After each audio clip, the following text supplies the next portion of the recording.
All right. Hey guys. Oh, it's chilly. I'm in a predicament right now. It's 27 degrees outside, and I have to open my huge bay door to have internet in order to live stream.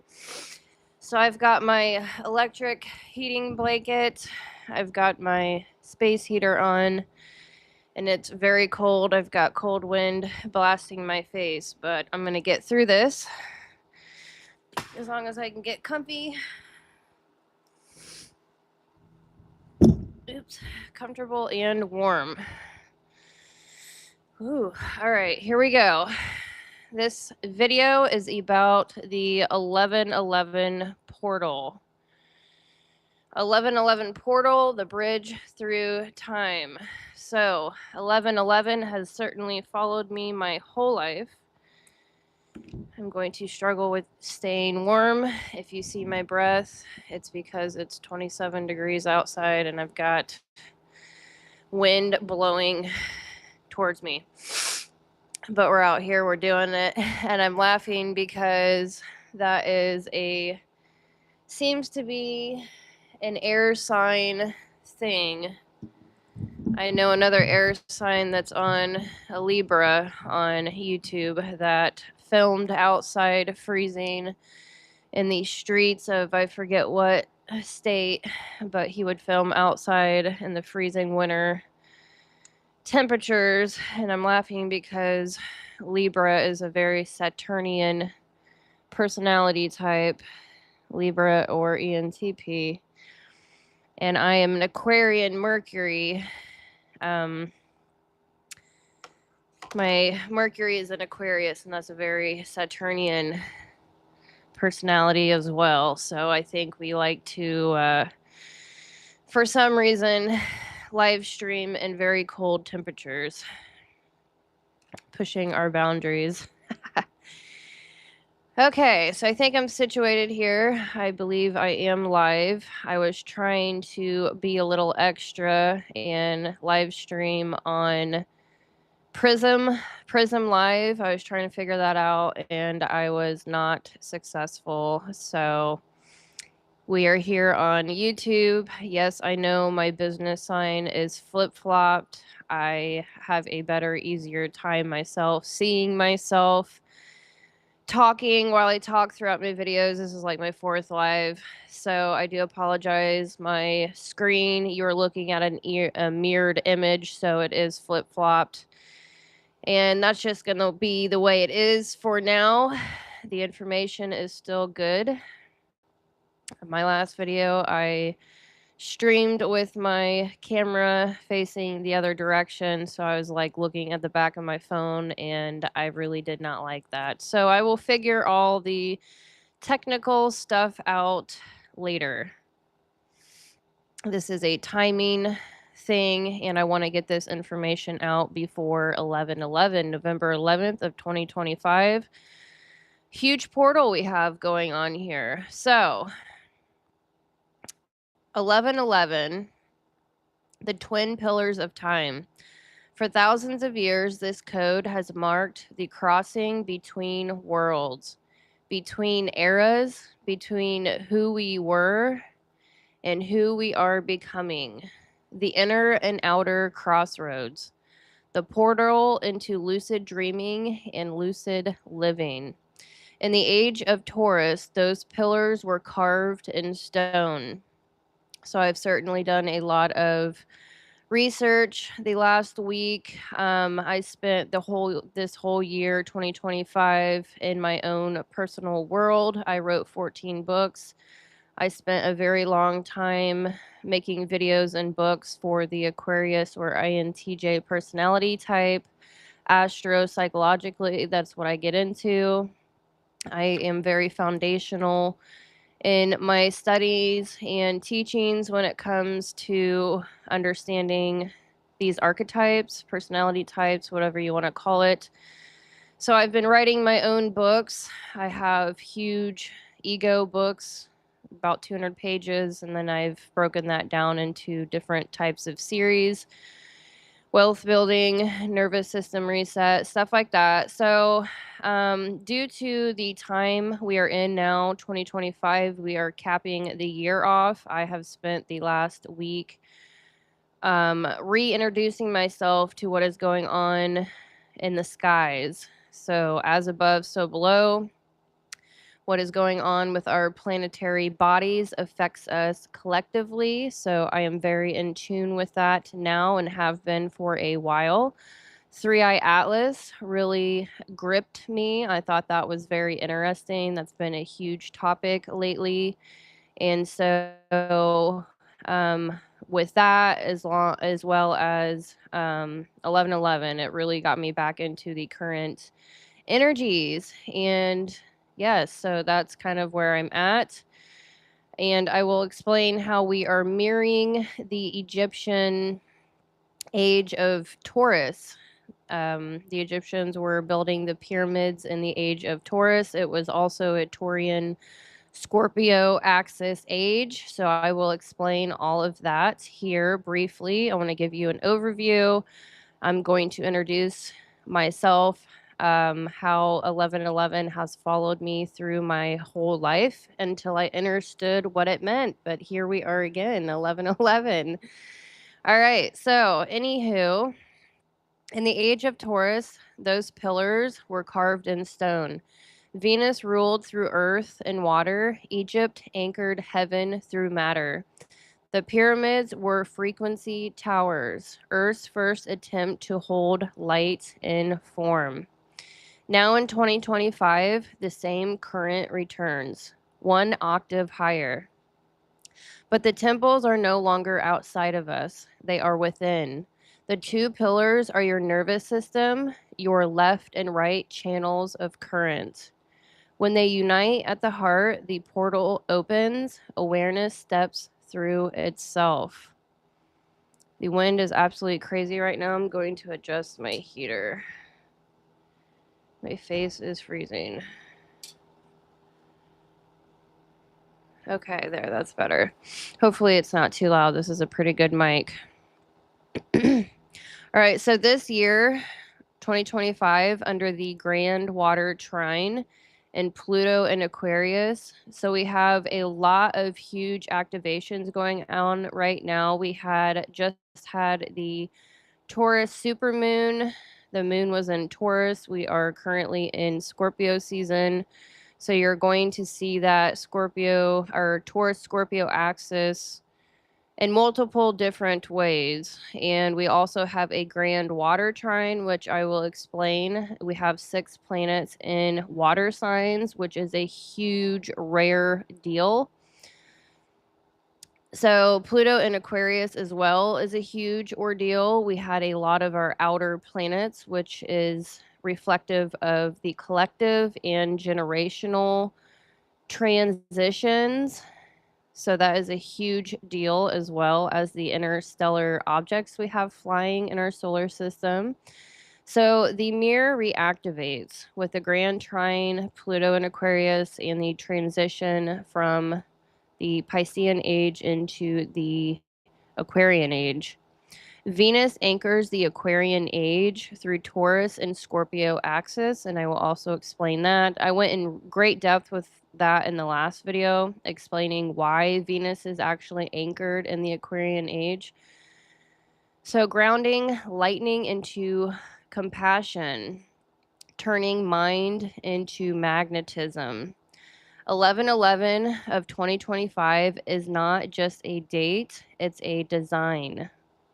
A double Venus gate inside a 9-year of completion.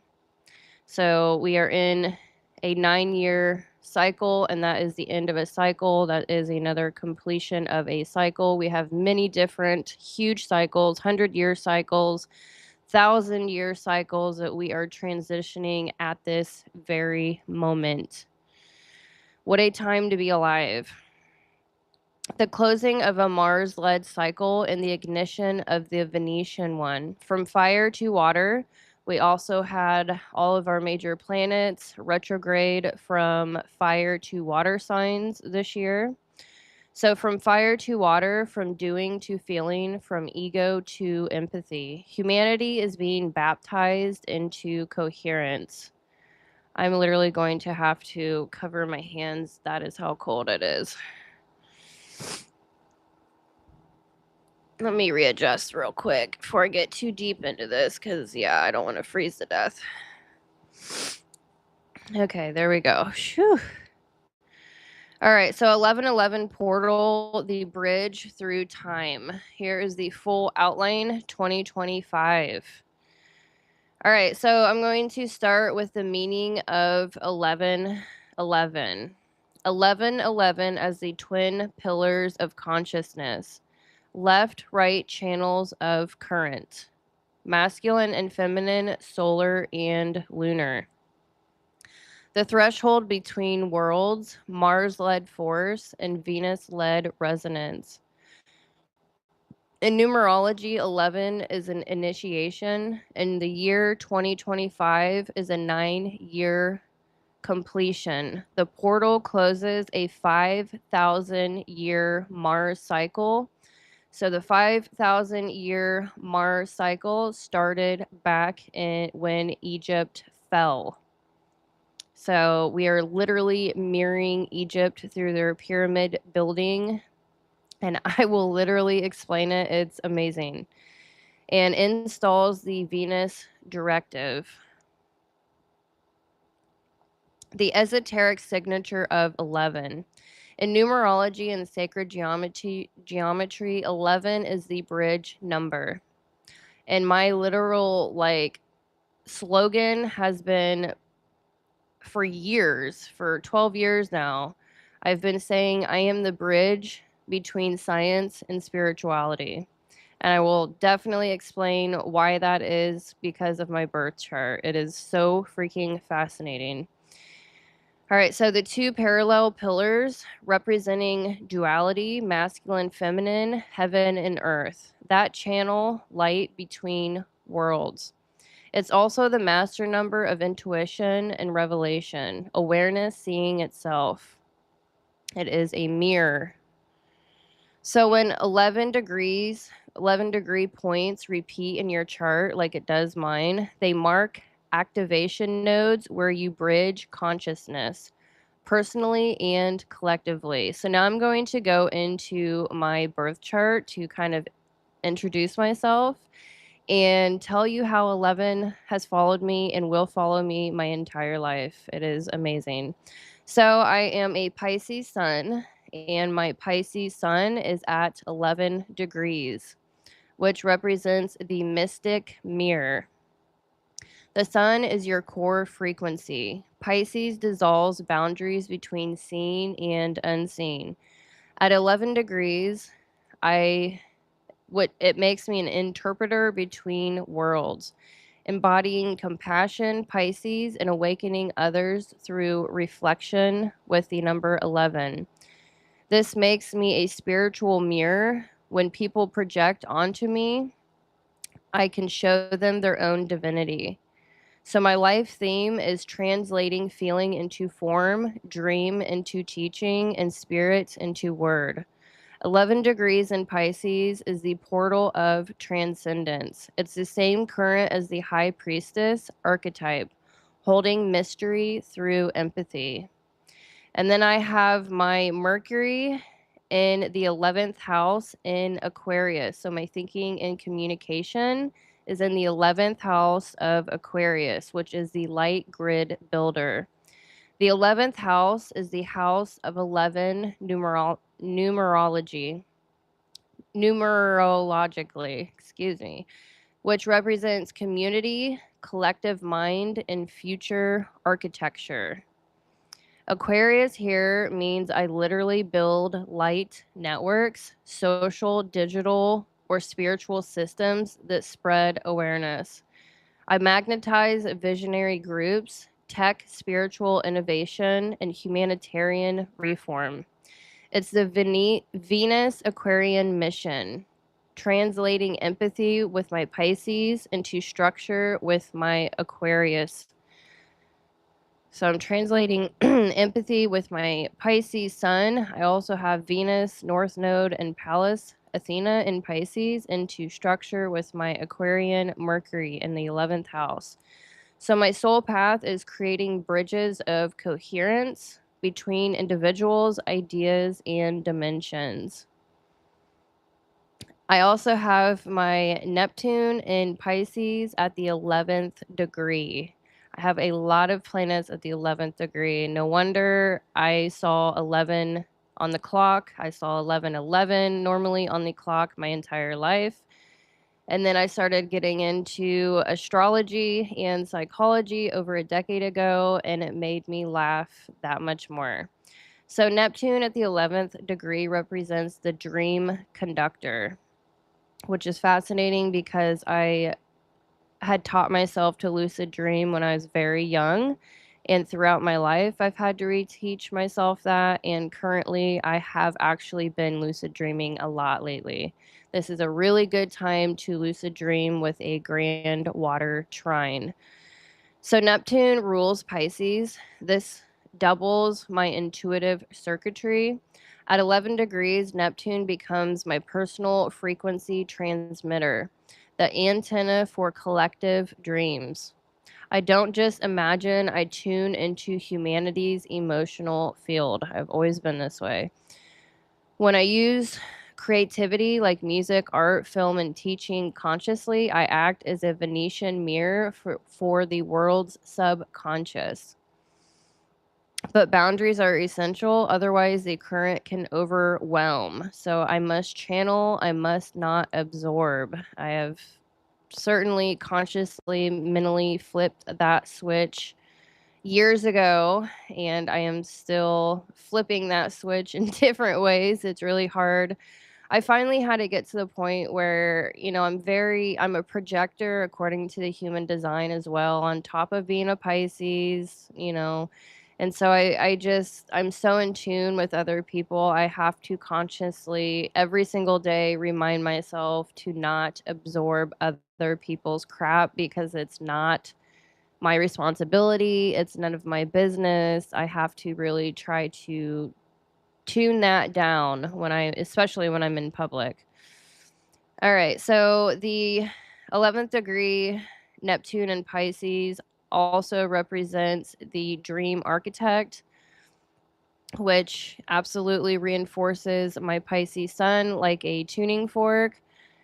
So my Pisces Sun and Neptune at the 11th degree, which is the same number, same element, which equals psychic precision. This is my lucid dreaming current, the ability to access collective imagination consciously.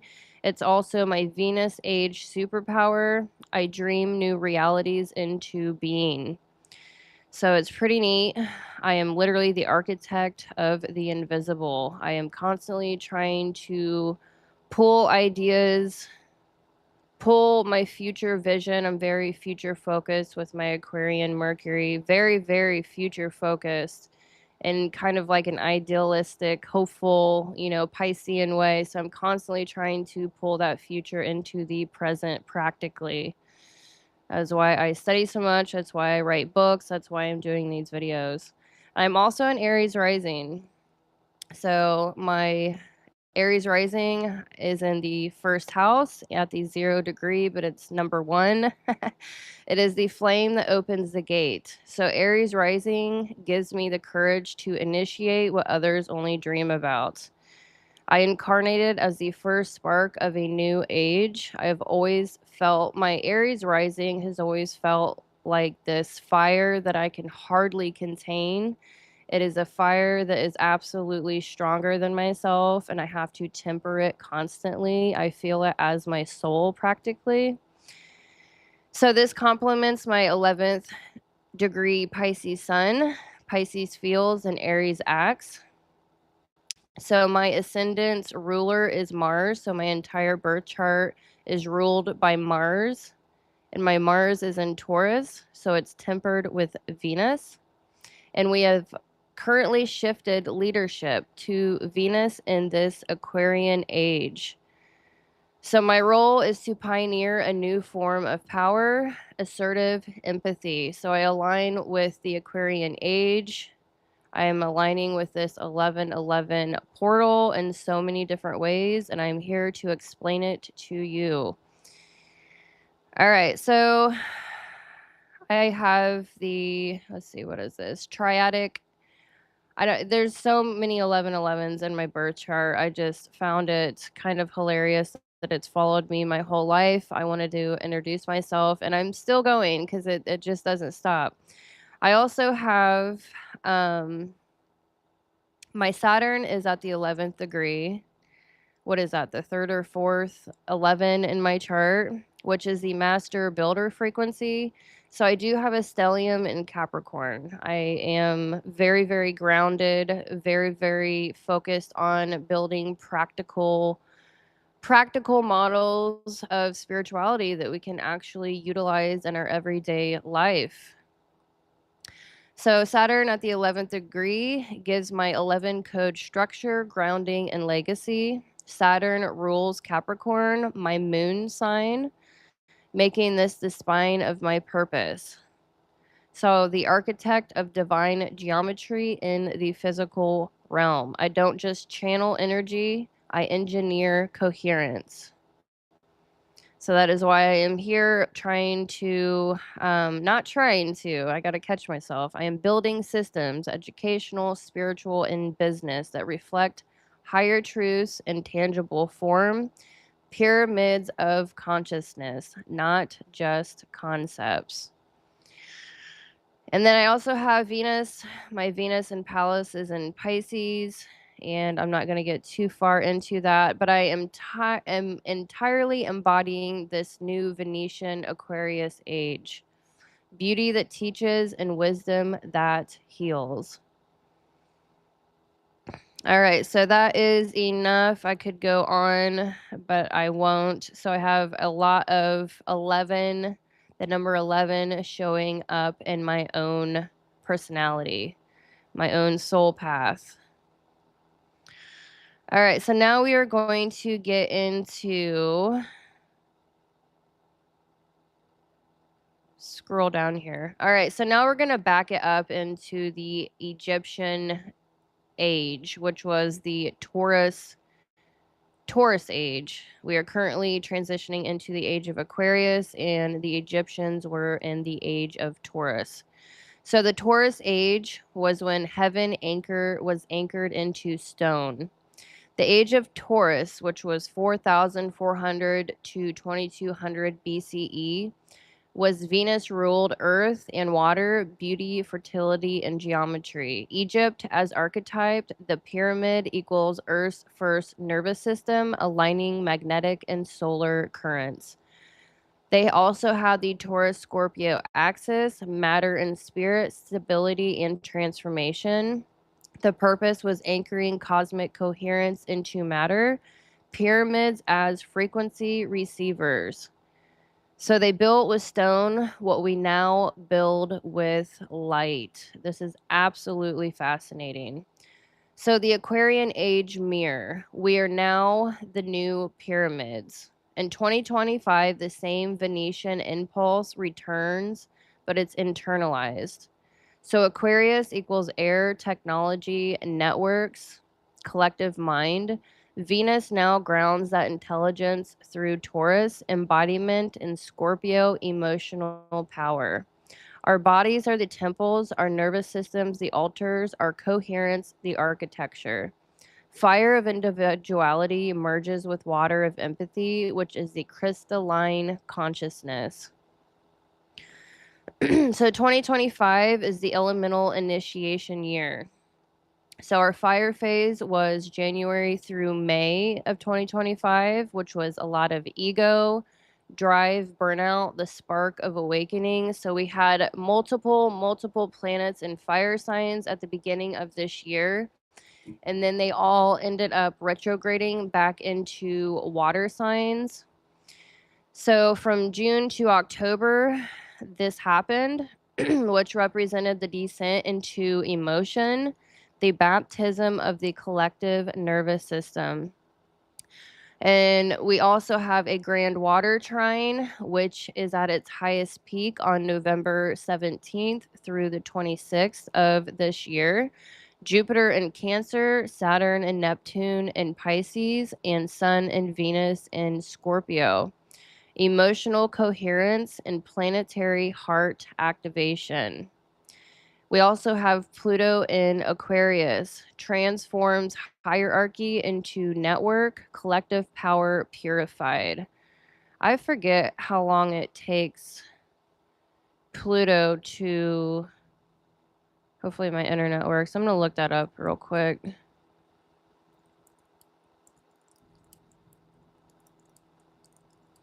That's like 100. Oh no, that's 12 to 30 years. Okay, so once every 12 to 30 years, Pluto changes signs. That's still quite a long time. All right, so summary here: fire taught identity, water teaches empathy, and together they birth coherence. So the diamond magnetism field, November through December of 2025. Fusion of Earth, the Taurus Scorpio axis, plus water, grand water, Cancer, Pisces, Scorpio equals diamond consciousness. Pressure creates clarity, emotional integration under planetary tension. Venus in Scorpio, November 6th through the 30th, as diamond cutter, refining desire into devotion. The grand sextile geometry, earth and water equals Star of David, the union of masculine vessel and feminine current. Northern lights, so we had a lot of solar flares. For some reason, 3i Atlas had, when it was closest to our sun started blasting off with major solar flares. We have had a lot of earthquakes. We have had a volcanic eruption going on. I was viewing that today prior to this video, actually. I don't know if that was in Hawaii. It was a live feed of a volcano exploding. It was wild. Kind of reminded me of a Scorpio getting ticked off. So we have a lot of northern lights going on, and it is a visual mirror. So you can look at the Taurus Scorpio activation collectively. So collectively, we had a lot of solar flares, which affects our electromagnetic grid here on Earth, which is the Schumann resonance. That is affecting our planet. It is affecting us collectively. And then you can look at the Taurus Scorpio axis personally on a personal individual level. Taurus, as in the moon, which is our feminine, Scorpio, sun, masculine. So a lot of this 1111 Venetian Aquarian age is about individually and collectively integrating the Taurus Scorpio axis. So it is absolutely an amazing time, if you ask me. It's brilliant. All right, so the 1111 through 1128 Venetian wealth current. All right, so the 1111 portal is a mirror activation, inner recalibration of value and self-worth. That is collectively and individually. Black Friday is on 11/28. Friday is a Venus day. It is a circulation of wealth, manifestation through resonance, not effort. The two dates form a mirror to manifestation sequence. So we need to practice 11/11 reflection, gratitude, and expression. It is the Venetian wealth equals emotional regulation plus aesthetic coherence equals magnetism. I will break that section down I'm going to actually break all of these sections down. This is like literally an outline of what we are going to be breaking down in even more detail. Heads up. All right, so then we will be talking about the integration practices, inner and outer alchemy, balancing inner masculine and feminine energies. Masculine current represents structure, direction, and focus, which represents the electric. Feminine current is intuition, receptivity, and flow, which is the magnetic current. Integration equals nervous system coherence. So we inhale solar and exhale lunar. And I will go through practices of how to integrate our own inner masculine and feminine. And then I'm going to break down relational integration, how relationships mirror your inner union. When the body is regulated, attraction becomes resonance, not survival. So we will be going through heart coherence breathing before communication, boundaries as rhythm, releasing trauma bonds gently, and the goal is partnerships of co-creation and emotional intelligence. And then I will be breaking down the wealth integration, the Black Friday current. So we kicked off this Venusian era with the Taurus supermoon, Venus ruled. And we are going through the 11/11 portal tomorrow, and then we will be getting into the Black Friday current, all very Venetian. So I want you to be aware. I want you to be aware of this. This is very important stuff. All right, so my cat's being wild. I don't know what he's trying. He's like climbing into a box. That's what cats do, I guess. All right. I'm going to take a drink break for a quick second. Andy, you just dumped the whole thing over, silly.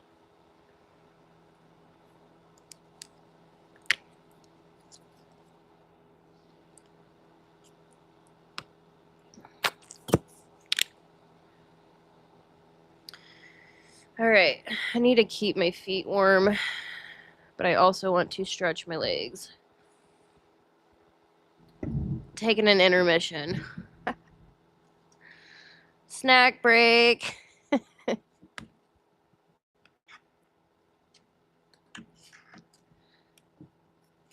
I gotta figure this out. Comfort and warmth are a must. All right, I think I figured it out. I didn't break anything either, thank gosh. All right. All right, so then I think this is the last portion, is the collective future, the feminine Aquarian age. When emotional intelligence becomes a leadership currency, economy of resonance replaces economy of extraction. Technology learns empathy, art becomes infrastructure. Each coherent human becomes a node in the Earth's light grid. The global nervous system synchronizes around the heart frequency.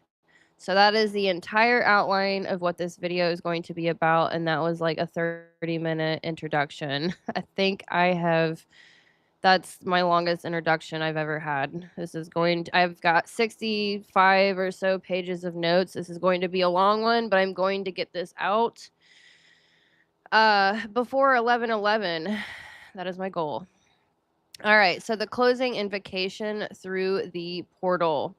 Through fire I awakened, through water I remembered, through silence I became whole. I am the current of coherence, the voice between suns. The 11/11 portal seals the old Mars circuit and opens the Venus frequency. So we've been in a very masculine dominated age all the way from literally the Egyptian era, the fall of the Egyptian era. And we are stepping into a Venetian era. That's amazing. And I've felt this, I've seen it. Probably, I think I kind of like I would say 5 years ago, I started intuiting this and seeing it in the collective. And then the last 3 years, especially, I couldn't put this into words, but collectively, I could see a shift in the feminine at large through business, through relationships, through teachings. A lot of astrologers, they will not put it in this type of wording, but they are literally ushering in this new age. And it took me a while to catch on, but I see it now that I have done like a whole week. I've been studying 12 hours every day for the last week, updating myself, and now there's a lot of gears clicking. So I wanted to be able to express this to you, and hopefully you can also connect some dots like I have. All right, so 2025, the year of elemental initiation, from fire to water, from doing to feeling, from ego to empathy. The fire phase, the spark of awakening, January through May of 2025, a lot of our planets were in fire signs.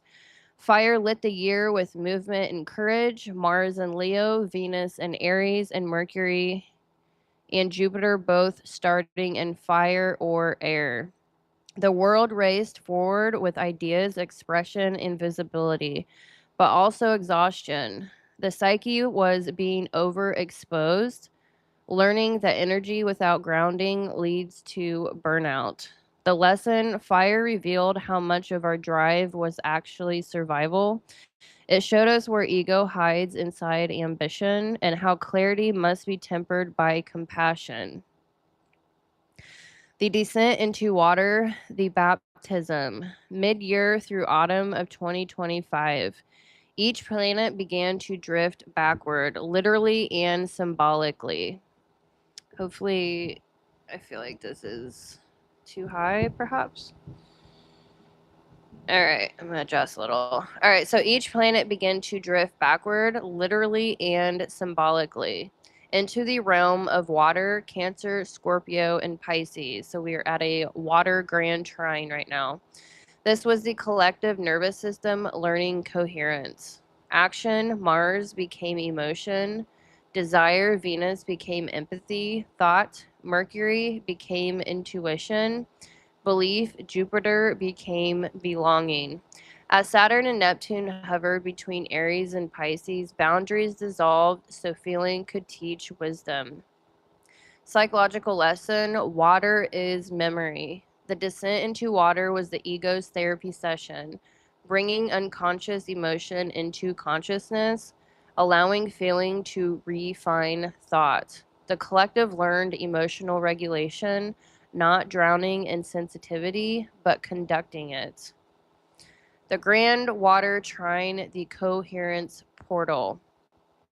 So this is peaking on November 17th after the 11/11 portal through November 26th of this year, 2025. At 25 degrees of Cancer, Scorpio, and Pisces, a rare harmony forms. Jupiter in Cancer, expansion through care, family, and belonging. Saturn in Pisces, structure for dreams, discipline through empathy. Sun in Scorpio, illumination through shadow work and truth. Mercury and Venus entering Scorpio, mind and heart uniting in emotional integrity. So collectively, this is where all the emotional material from earlier in the year crystallizes into wisdom. You feel your power not as control, but coherence, the ability to hold contradiction and beauty at once. The grand trine is Earth's emotional aurora. So this is spiritually collectively. The grand trine is Earth's emotional aurora, a planetary heart coherence event. It marks the completion of humanity's nervous system recalibration, when emotion, intuition, and intention begin vibrating in harmony. The psychological integration, the nervous system rewired. I'm going to take a quick drink. Not sure if I want to crack some more caffeine open. I think I do. I think I do. This is going to be a long one. I'm on page 13 of like 60, I think. I'm going to charge through this as quickly as I can, and hopefully I will get it time stamped.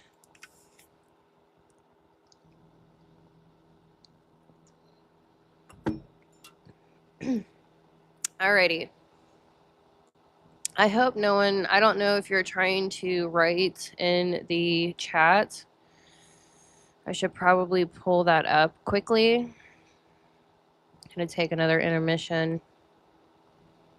Eventually I'll figure this all out. I know my screen is mirrored and my business sign is flip-flop, but I can see myself and I like filming this way better. I've literally practiced filming this way for over a decade. All right, we are live. I'm going to check in on my actual YouTube here. Make sure someone's not saying that they can't hear me, although my screen's flip-flop. Uh-oh, it says something went wrong.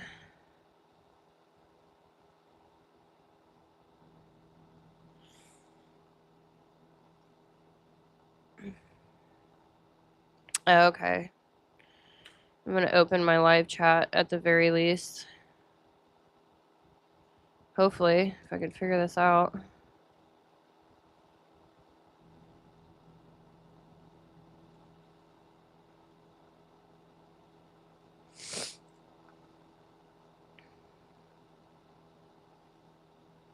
Here we go. I got it.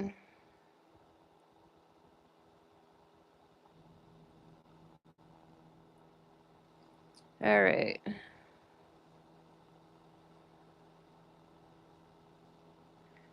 I may take some questions. I do have 40 more pages to go through, so this is going to be a long one. All right, I've got the live chat up at least. I see that my feed is still working, so that is great. All right, so the psychological integration, the nervous system rewired. So this is an overview of what went on in 2025 in the sky and collectively for us here on Earth. So Mars went from Leo to Cancer. The lesson was power becomes protection, strength learns tenderness. Venus went from Aries to Pisces. Desire becomes devotion, attraction becomes empathy.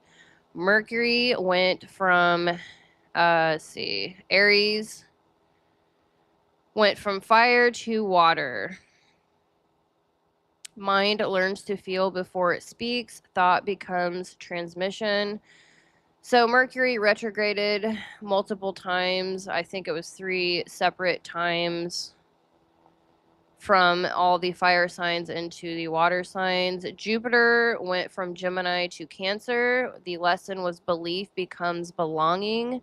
Growth through connection, not expansion.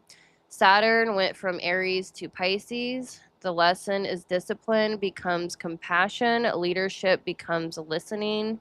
Neptune from Aries to Pisces. Dream becomes integration. Illusion dissolves into inspiration. And then we have Pluto, Aquarius, collective power purified. Revolution meets responsibility. So the collective theme in 2025 is the great emotional awakening. We had multiple planets going from fire to water. 2025 is the year of remembering, the bridge between an intellect and intuition, the initiation into the age of Aquarius. Pluto in Aquarius refines collective power. The grand water trine ensures it is anchored in the heart. This is a turning point from the reaction to reflection, from spectacle to sincerity, from doing to feeling your way forward. The final teaching: fire taught you identity, water taught you empathy. Their fusion bursts coherence, the true power of consciousness. Final integration, the baptism of humanity. By December 2025, the fire-water polarity resolves into ether, the field of coherence. The heart becomes the new mind. Society begins valuing emotional intelligence, sacred silence, and resonance as the new metrics of wisdom. You no longer create by effort, but by vibrational alignment. Your emotions are not your weakness, they are your magnetism. Every feeling becomes frequency, and every frequency, fate. So, closing mantra: through fire I awakened, through water I remembered, through silence I became whole. I am the current of coherence, the voice between suns. So, I know this is a lot. I just wanted to give an overview of 2025 energies before I dove into the 1111. So, why is Venus anchored in the Aquarian age? I've said that multiple times. Venus is the ruler of Taurus and the higher octave of Libra. The age of Aquarius is air dominant, so Venus naturally becomes its heart frequency. My cat is still digging through that box. She translates beauty, harmony, and value into this new mental technological era. She grounds Aquarians' abstract intelligence in human feeling and embodiment. Our Taurus Scorpio personal anchor. The Taurus Scorpio axis is our individual anchor point, which is also mirrored back in the Egyptian era, only in a different way. Taurus equals what we value and build, stability, embodiment. Scorpio is what we release and transform, emotional power and depth. Holding that axis, staying rooted in worth, Taurus, while allowing emotional renewal, Scorpio, keeps each person balanced amid rapid Aquarian change. It's the same foundation that kept civilization steady in Egypt's Taurus age, matter and spirit working together. So the grand water, Earth, Trine, and Pluto's Aquarian engine.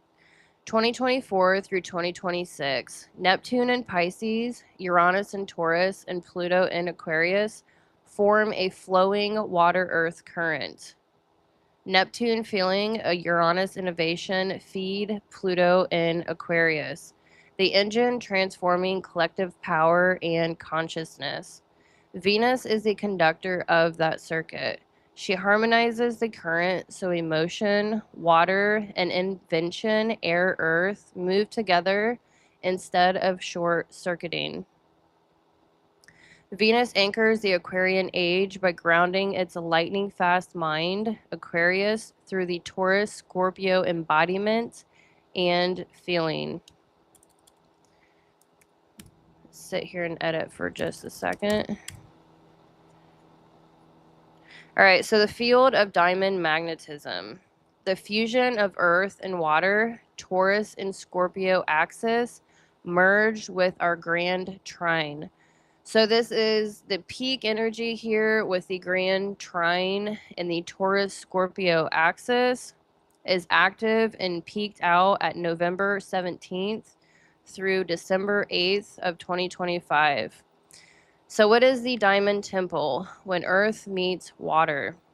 When Earth, Taurus, Scorpio, and water, Cancer, Pisces, Scorpio, harmonize. So we're talking about the Taurus Scorpio axis and the grand water trine currently. The cosmos forges its most alchemical element, the diamond field. In chemistry, diamonds are carbon atoms compressed under intense pressure until disordered graphite becomes perfect lattice. Pure clarity formed through endurance. In consciousness, the same principle applies. Pressure plus emotion plus integrity equals crystalline awareness. I'll have to take a drink. I hope my voice doesn't give out on me already. All right, so the earth signs give structure, the water signs give depth. Together they turn experience into embodiment, wisdom you can feel in your bones. Psychologically, this is when intuition gains form. I'm going to have to turn my space heater off. I don't know if you can hear it or not. I feel like I'm yelling. All right, so psychologically, this is when intuition gains form and instinct gains purpose. Spirit descends into matter not as weight, but as resonance. So the Taurus Scorpio axis, the pulse of wealth and power. This is the magnetic spine of the diamond field. Taurus grounds, receives, and stabilizes. It is the electric charge of worth. Scorpio transforms, merges, and renews. It is the magnetic draw of power. Together, they form a generator of creative polarity, the capacity to hold intensity without fragmentation. When Venus, ruler of Taurus, moves through Scorpio, so November 6th, today is the 10th, so we currently have Venus Scorpio. Through the 30th of 2025, she acts like a diamond cutter. She reveals what is valuable by slicing through illusion, exposing emotional pressure points where desires has hardened into control or shame. Each trigger becomes carbon under heat. Each act of honesty, forgiveness, or surrender is the cut that releases inner light. The diamond is coal that learned to love pressure. This is the teaching of the Taurus Scorpio axis. So, the geological mirror, pressure creates clarity. In the Earth's mantle, carbon atoms crystallize under a crap ton of pressure, 725,000 psi of pressure, and at 2,000 degrees Fahrenheit. The same mechanics apply psychologically. When emotion is compressed by awareness instead of avoidance, it transforms into coherence, energy arranged with perfect internal order. That's why shadow work under this axis is not punishment, it's metamorphosis. You are the carbon becoming clear. The grand water trine adds lubrication, empathy, memory, dream, making transformation gentle yet inevitable. Together, earth and water teach that stability is not stagnation, it's sustained frequency. The physics of wealth, electric and magnetic flow. Taurus rules electric energy, the outward current of creation. Scorpio rules magnetic energy, the inward pull of attraction. In physics, electricity and magnetism are one force, electromagnetism. In metaphysics, they are intention and emotion. When intention, electricity moves through coherent emotion, magnetism, manifestation stabilizes. This is the true law of attraction. So this really drives me insane.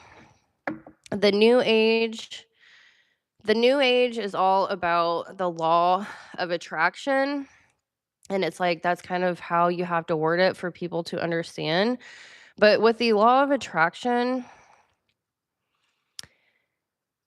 it's like, it's not necessarily it's magnetism. It's not like the forceful will of attraction. It's literally balancing your own inner masculine and feminine to be more like you want to bring in wealth. It's not about vision boards and being more masculine, if you understand. I'm going to break this down more, but like new age law of attraction is complete crap. All right, so not fantasy, but field physics. Venus in Scorpio teaches us to anchor value in coherence. Desire without regulation burns out. Control without trust constricts flow. Embodiment and allowance sustain power. Taurus reminds us that beauty and safety are the same vibration seen from two sides of the wave. The psychology of the diamond field, emotional stewardship.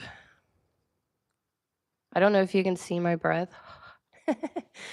It's like 27 degrees. I have to have my big bay door open in order to have internet, so I'm, like, in a predicament here of being, like, in very cold weather currently right now. Got my electric blanket going, and I'm trying to push myself through this. It's wild. Alright. My huge shed is not heated, so I am a very Saturnian mind pushing through this right now. Structure at all costs. All right, so the psychology of the diamond field, emotional stewardship. Emotion is the current, values are the container. When these synchronize, the psyche gains resilience. Under this field, people rediscover pleasure without guilt, Taurus healing, power without manipulation, Scorpio healing, sensitivity without overwhelm, the water, Trine healing, purpose without exhaustion, earth grounding. Therapeutically, this is somatic integration, your nervous system learning to conduct rather than collapse. Breath and gratitude increase heart rate variability, widening your window of tolerance. The wider your window, the greater your magnetism, because more voltage can pass through your field without distortion. The grand sextile effect, earth and water in sacred geometry. As the water trine arcs across the sky, it sextiles the Taurus Scorpio polarity, forming a near grand sextile, a Star of David pattern of earth and water. To the ancients, this was the seal of Solomon, symbol of heaven meeting earth through the heart. The geometry signifies perfect energy exchange. So the downward triangle, water, receptivity, the feminine current, and the upward triangle, earth, stability, the masculine vessel. When they interlocked, creation sustains itself. Psychologically, this translates to balanced polarity within. So this is on a literal collective level with the earth and individual level with ourselves. This Taurus Scorpio axis is so important to ground ourselves collectively and individually throughout this new age of Aquarius. It is pertinent. It is so important. All right. Um so psychologically this translates to balanced polarity within. And you're not going to be taught this stuff in school ever. We have been in such a masculine modeled era through religion, through education, through politics, you name it. It triggers my Native American side of myself. It truly, truly does. I'm extremely spiritual. It's disheartening what we've lived through, but I'm just loving teaching this stuff because I am a very optimistic, future-oriented person, and I tuned into this years ago. I didn't know how to articulate it. I've been going through my own inner work with ancestral maternal line healing, my own, family healing, my own internal masculine, feminine healing. I've been going through my own thing. I'm sure we all have, but now I'm like over the arc and I feel like I'm going downhill and I can put, my hands up and enjoy the ride at this point. Yeah, I'm wanting to bring y'all along. All right, so feminine receptivity plus masculine presence equals coherent being. Spiritually is the embodiment of the Hieros Gamos, sacred marriage of soul and body. Scientifically, it's dynamic equilibrium, 0 point stability amid motion. So, northern lights, we've had a lot of northern lights going on. It is the Earth's aura made visible. During late November 2025, or really now, it's not really late November, but it will be going on throughout November and December. So the solar flares have really been obnoxious lately.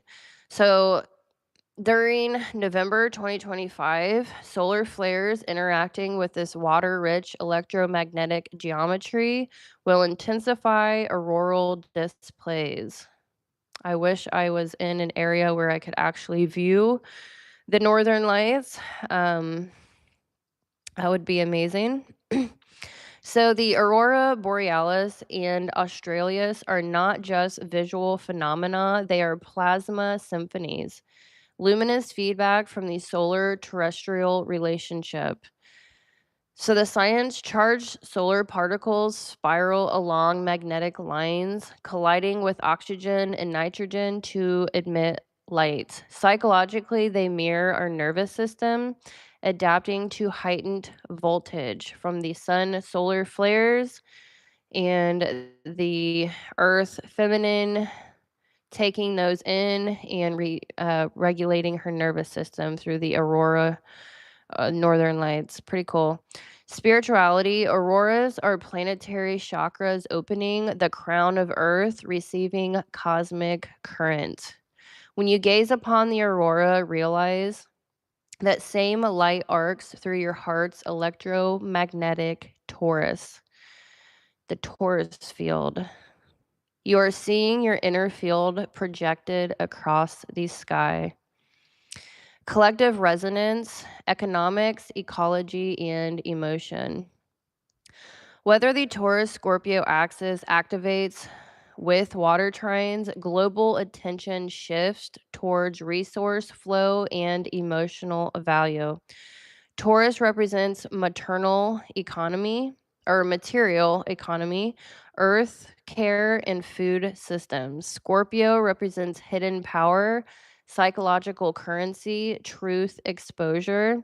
The water trine represents empathy networks, emotional intelligence, and compassion in policy. Expect November through December 2025 to highlight the transition from extraction to circulation. Money, attention, and love will migrate towards coherence. To creators, organizations, and communities that stabilize collective nervous systems rather than overstimulate them. So, if you haven't tuned into the collective, wherever you do that at, YouTube, Facebook, Instagram, personal networks, bigger networks, you probably have noticed that a lot of even the occult, even the esoteric, shamans, I mean, they're always in tune with that, but I've seen a lot of the darker side people go from that, those teachings, the archetypal dark, teachings into literal nervous system teachings. I mean, I've seen this progress over the last few years and it just seems to be speeding up and now here I am. Now here I am joining the crowd. I don't normally join the crowd. I'm Aquarian Mercury. I'm an oddball. I like to stand out. I like to be original. But yeah, I'm definitely loving this new age. I'm loving where we're going. So the collective shadow is greed, secrecy, fear of scarcity, will surface to be metabolized. The collective gift, beauty, regeneration, stewardship, will rise to lead. The individual application, living the diamond law. Ground the charge, Taurus. Spend time in stillness. Move slower than the world expects. Tell that to an Aries rising. Slow down. I constantly have to tell myself to slow down. My issues are I'm quick. I am quick. I'm first. I like to be first. I'm pretty competitive. But I come out of nowhere. I'm not like in your face. I'm Pisces, Sun, Venus, North Node, Capricorn, Stellium. But I am the goat. FYI, I am the goat. um, but I have to constantly tell myself to slow down. I'm a perfectionist. I like to get crap done. My mind is like very speedy, movement, future oriented. I have to constantly ground myself in my body, remind myself like living as an Aquarian mind in Pisces, I feel like it's an outer body experience. Like what do you call that? The astronaut represents my Mercury. Like I am just out here. I am out here. But yes, you got to just slow down. We've been in such a masculine society. Women even we're just very masculine, so just really a huge practice that's so imperative is to just ground yourself in your body, ground yourself back into your emotions, slow your rhythm. The more you do that, the stronger your field gets. All right, so transmute pressure with Scorpio. When intensity builds, whisper, pressure is proof of power. Let sensation move through breath. It's the furnace refining you. So, yes, you need to sit, ground yourself, feel through your feelings. Do not run away from them. And then flow emotion, the water trine. You can cry, dance, or write. Motion stabilizes emotion. Emotions, yes, you need to get your emotions out. You can cry, you can journal, you can lucid dream. I've been doing that a lot lately. I am a person that honestly, I do not cry hardly ever. I have been that way my whole life. I have cried more than I ever have cried in my entire life most of this year. It has been an intense year to say the least. My great aunt passed away. Many of my close personal friends had deaths in their immediate families. It was a roller coaster of a ride this year. So certainly crying is okay. Dancing, let your emotions flow. If you hold them in, they become stagnant. You become stagnant and depressed. You need to get that out in a healthy way. Let tears or movement complete the electrical circuit. Anchor gratitude, which is the Venus principle. Each act of appreciation thickens the magnetic field. Gratitude is not moral, it's magnetic hygiene. Observe synchronicities with Mercury. Reality mirrors your coherence. Note repeating signs is feedback, not fantasy. Ancestral blessing with Jupiter. Name one ancestor you forgive and thank. Each blessing clears generational static. My entire 2025 since March has been ancestral related. I have went 11 generations back on my own on ancestry.com. Am affiliated with 4 different Native American tribes on my mother's side. For some reason, 3 generations back, they have not claimed their heritage cards. Native Americans have so much generational trauma. You can literally feel, I don't know, it depends on how in tune you are with yourself.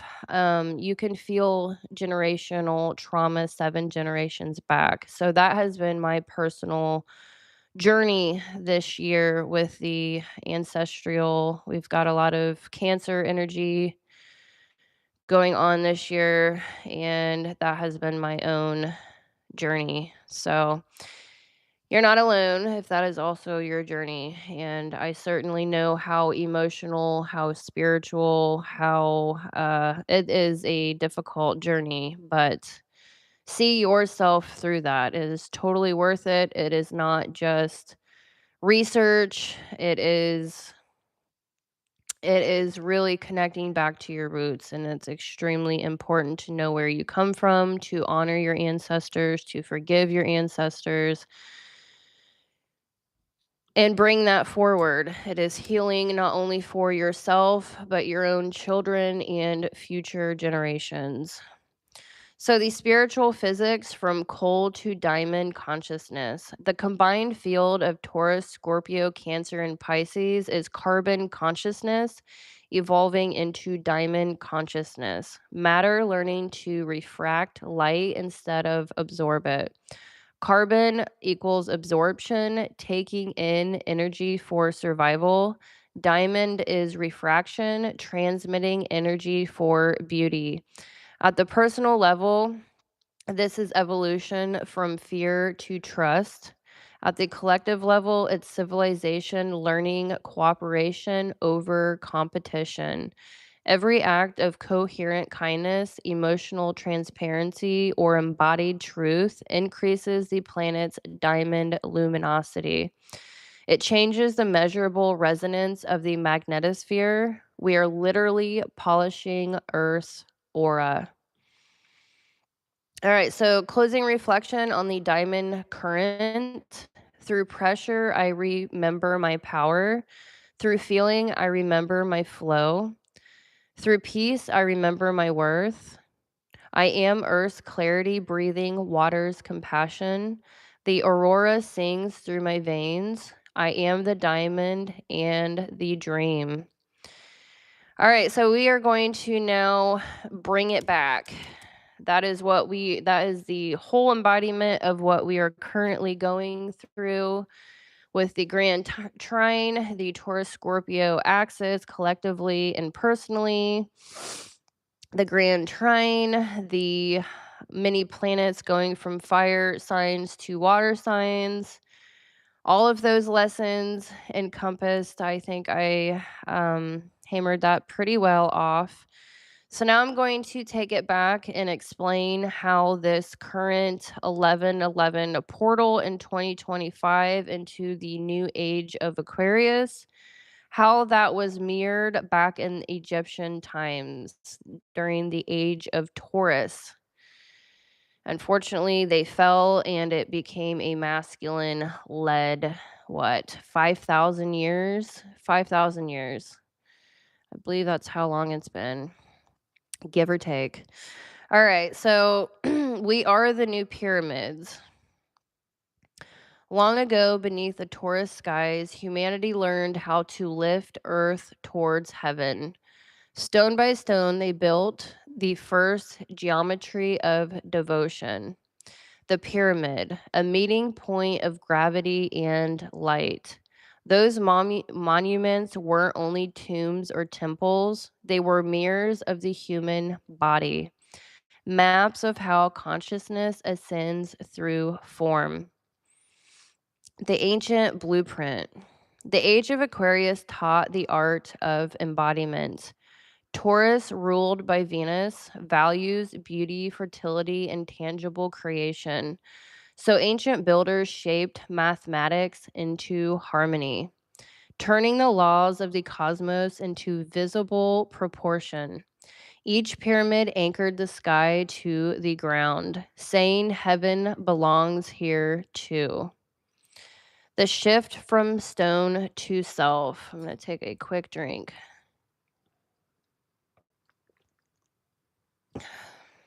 I got to give myself props for being in 27-degree weather right now.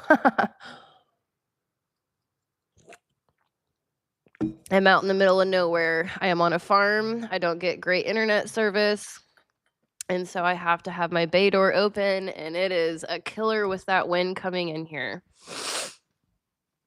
Oh my gracious. All right. Hopefully my electric blanket didn't turn off. Nope, we're good. Okay. This is wonderful. All right. So the shift from stone to self. Thousands of years later, the same Venetian impulse rises again. Not in limestone, but in nervous systems. We are no longer quarrying rock, we're shaping awareness. Where priests once tended temple fires, we tend our own breath. Where geometry once ordered stone, coherence orders the heart. Every calm, creative human is a micro pyramid. Body as base, heart as chamber, and mind as capstone. Alignment is the new architecture. The collective mirror. As the ancients aligned pyramids to stars, we align ourselves to each other. Networks of light now replace stone causeways. Data, art, empathy flowing through invisible grids. The same geometry repeats. Communities forming sacred triangles of collaboration. One creates, one sustains, and one shares. Every message sent in truth, every act of kindness, every piece of beauty offered to the world adds one more glowing block to the planetary temple. The new economy of resonance. In the Mars ages, wealth came from conquest. In the Venus Aquarius age, wealth comes from coherence. Value no longer hides in what we hoard, but in what we circulate. The ancient builders exchanged labor for alignment. We exchange creativity for connection. Every time you create something honest and beautiful, a song, a product, a service that uplifts, you're contributing to the new pyramid, one built of generosity, innovation, and joy. So I mentioned this in the last video in depth. Back in that age, they also had a grand trine. They had Pluto shifting, and they had a shifting of a new age. So what we are currently going through right now with our major alignments happened back then. So I just thought that that was so very fascinating. It's very fascinating, honestly, and it really tells me that we truly are finally switching times. All right, so the mystery or becoming the temple, the mystery was never lost. It moved inside of us. The body is the foundation, steady and nourished. The heart is the chamber, echoing with compassion. The mind is the capstone, clear, radiant, and directed. So I think it's really interesting. Like the body, the lower, what do you call it? The foundation of the pyramid, they literally lined it up with the directions. So I've been really into the Native American directions. They start with the east. It's like they say prayers. They start with the east. I have videos on this. I don't want to get too in depth, but they each cardinal direction represents many different things. The east in Native American is earth, the south is fire, then water, then air. You know, each of those represents a way of your own integration, your own phase of life, and then you come into the center, and that is how you balance your inner masculine and inner feminine as well as collectively. The Egyptians knew that, the Native Americans knew that. You find this spiritual deep integration work throughout the ages in many different systems, many different cultures, many different belief systems. You're just I keep stacking on information and everything just lines up, and it's so unfortunate that we did not learn this stuff in school. It's like, what's more important than self-integration? We become more empowered, you know, knowledge is power. And so it's just gosh, it's so frustrating. So it's like back in the Egyptian days, they built the pyramids. It was like they had to go to a temple. They didn't necessarily realize that themselves they could do this within themselves without actually going to a temple. You know, they had the chambers, the alignment to the stars, they had the sound.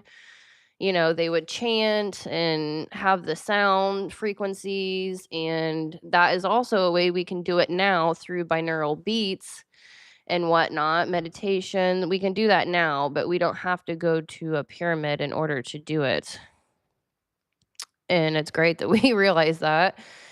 Not that I'm downplaying them, I think they're absolutely amazing, but it's unfortunate that we've taken 5,000 years to try to understand what they were actually doing. Like, I feel so ignorant that I'm here in 2025 finally realizing what they were actually doing. Why did it take me my entire life? And 5,000 years later, we're starting all over again, you know? It's ridiculous. All right, so when these three align, the apex opens and consciousness meets creation in a single beam of light. That beam is what the ancients tried to carve in stone. Now it shines through living beings. So, closing here in this section, the pyramids once taught us how to lift matter toward spirit. So the pyramid, it was pointed at the top, it's like it's a representation of ascension. They aligned the bottom with the cardinal directions. They aligned them with the stars, the ladder of ascension. There was a point at the top facing the heavens. Yeah, the Aquarian age teaches us how to let spirit live in matter. We are the new architects through breathing temples of beauty, balance, and truth. So stand tall in your own temple. You won't be taught that in religion. I was raised Catholic. It's ridiculous. Yeah, Catholic. I went to a private Catholic school until I was in 5th grade. But I've always had my deep Native American blood. I've always been very spiritual. All right, so let your heart be the chamber where heaven touches earth. You are the pyramid now, and together we are the city of light the ancients once dreamed of. The mirror between ages, 3 great events then and now. Every civilization rises on 3 notes in a cosmic chord. In the ancient Taurus age, those notes were set in tone. Venetian embodiment, a grand water trine, and Pluto's deep transformation, as well as a transition between ages. Today, the same harmony returns, not carved in limestone, but in light.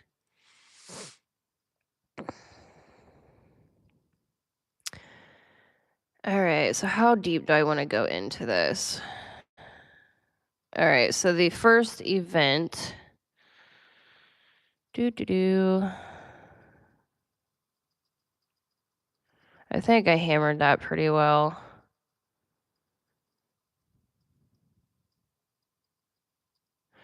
Yeah, I'm gonna not hammer that anymore. I'm gonna go over that section. I just wanted to really hammer this in because it is amazing how much it aligns up. So the 3 big events in the old Earth water cycle, the Taurus age and the Aquarius age mirror. During the last great Venus ruled or Taurus epoch, so it was roughly 4400 to 2020 or 2200 BCE, 3 astronomical civilizational patterns converged that changed humanity's direction. So we had the Venus Taurus age itself, approximate historical expression, rise of stable agrarian cultures in Egypt, Mesopotamia, in the Indus Valley, archetypal meaning, humanity learned embodiment, building, farming, storing, and creative beauty, creating beauty and matter. So the representation of the pyramids, grand water trine of that era, planetary alignments in the early dynastic period around 3000 BCE between Cancer, Scorpio, and Pisces, which we have now, and the archetypal meaning, emotional integration, mythic imagination, the birth of religion and ritual, the feeling world of humanity opened. Pluto's transit through water signs. So Pluto, then unseen but symbolically retro-mapped, moved through Cancer and Pisces portions of the zodiac over centuries of temple culture, which is the pyramid culture. So the archetypal meaning, deep transformation of emotional and spiritual power, birth of priesthoods and mystery, schools, and consciousness. Together, these events produce the civilization wave we associate with the Great Pyramids, Sumerian temples, and Minoan artistry, a collective anchoring of heaven into earth. So, the mirror in the present Aquarian epoch, we're experiencing that same harmonic pattern, but 1 octave higher. Light instead of stone, consciousness instead of clay. So the modern age Aquarius ingress. So 20 time frame 2020 to 2160. Slow transition beginning around 2020. Collective focus, humanity learning, collective mind, networks, technology, and shared intelligence. The Grand Trine 2024 through 2026 peak. Pluto in Aquarius, air, Neptune in Pisces, Taurus and Earth, forming a large water Earth resonance with nodal points. Collective focus, massive emotional awakening, empathy, psychic sensitivity, global compassion movements. Pluto shift 2023 through 2044. Pluto in Aquarius, transformation of power through information, decentralization, and systems purification. Elemental shift of the ages, earth to air, grand trine resonance among water and earth signs, emotional integration, Plutonian reset of collective power. So, the core mirror of the Taurus age, they built stone pyramids. Aquarian age now, we're building light grid consciousness. Taurus age, Venus ruled material beauty. Aquarian age, Venus now rules relational and energetic beauty. Taurus age, grand water trine opened myth and emotion. Aquarius age now, grand water trine opens empathy and intuition. Pluto transformed tribal power then. Pluto transforms digital and social power now. The focus back then was earth mastery, obviously building crazy huge pyramids. The focus now is air mastery through mind, technology, and telepathy. I went down a huge telepathy a huge telepathy hole the other week, and that is certainly making its rounds in the collective again. All right, so what it means collectively: emotion meets intellect, compassion driven technology, economy of resonance, currencies and businesses built on coherence and ethics, global temples of data and art. Our pyramids are shared platforms carrying collective knowledge. Pluto and Aquarius, purification of power. Old hierarchies dissolving, community based leadership emerging. Grand water trine, emotional healing of the planet itself. Climate care, trauma awareness, and creative empathy. In short, the three big events of the old Taurus age, Venusian embodiment, the grand water harmony, and Pluto's deep transformation, are repeating now as consciousness architecture instead of stone architecture. We're reliving the same song one octave higher. All right, so I went back. I literally went in what, a week and a half. I went back all the way to, I was trying to understand mirroring events. Like, what are the major events right now? Why is the collective? I'm just, my mind is. I've been buzzing.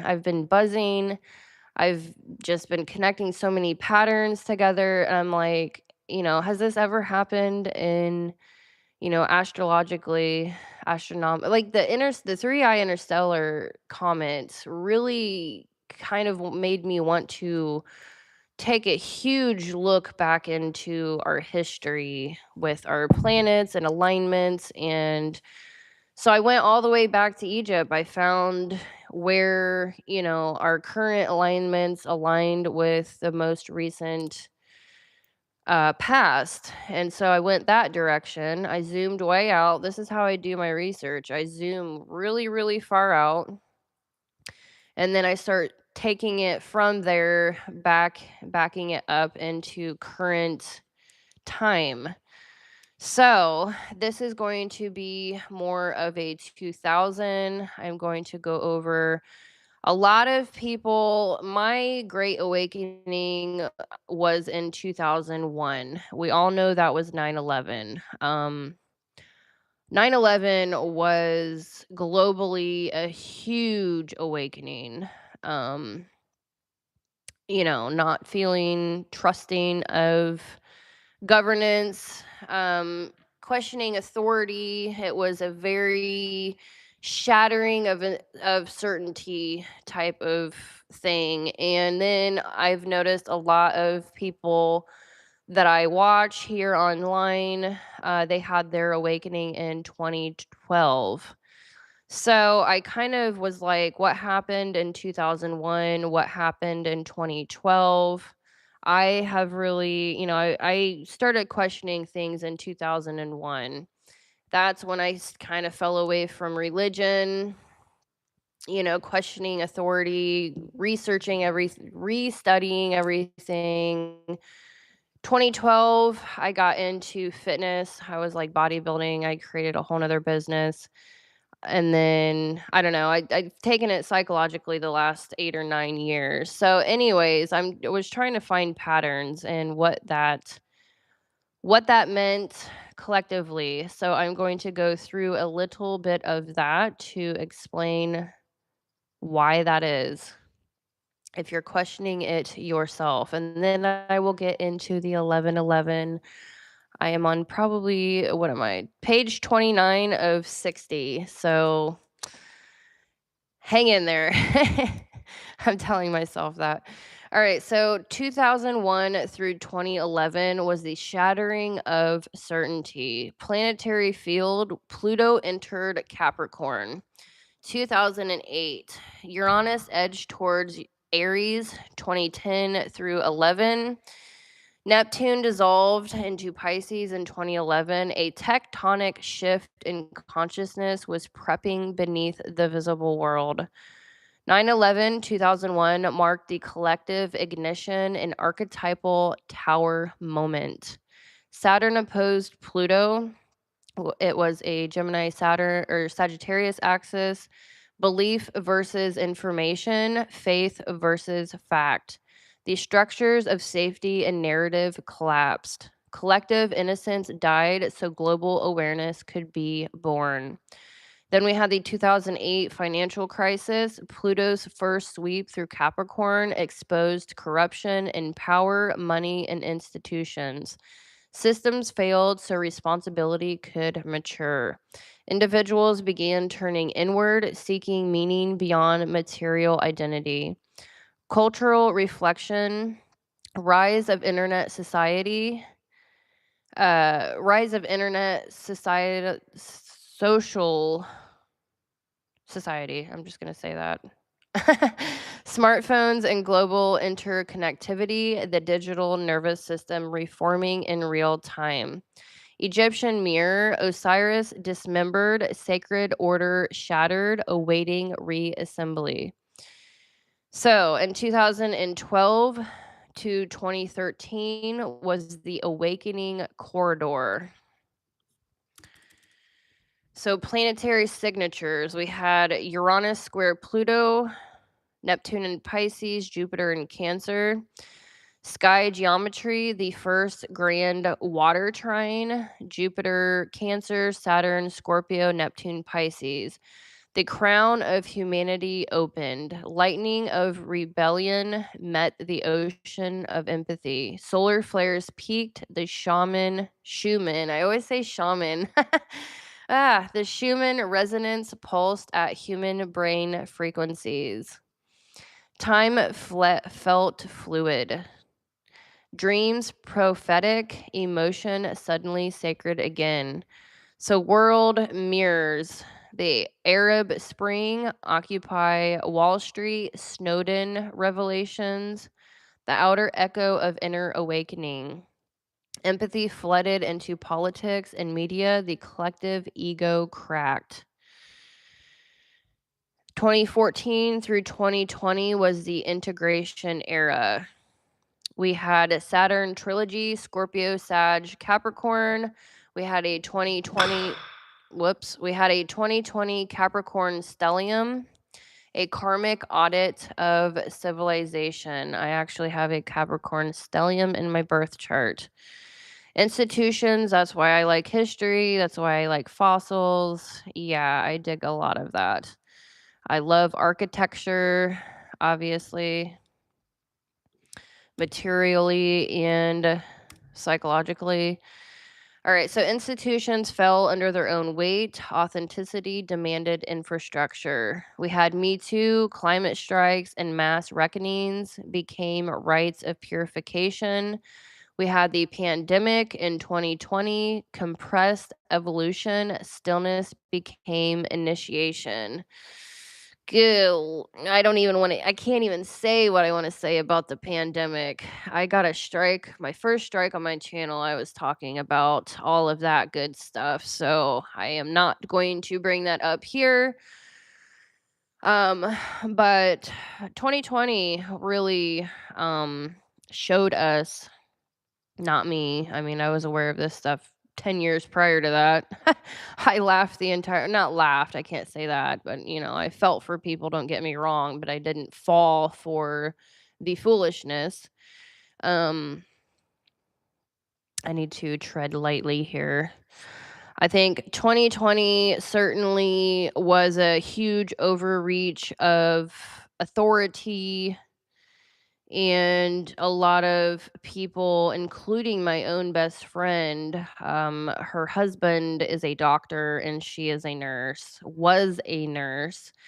She thought that she had to get the jab. I think that's the code word for it. She thought she had to get the jab in order to keep her job, so she literally quit nursing.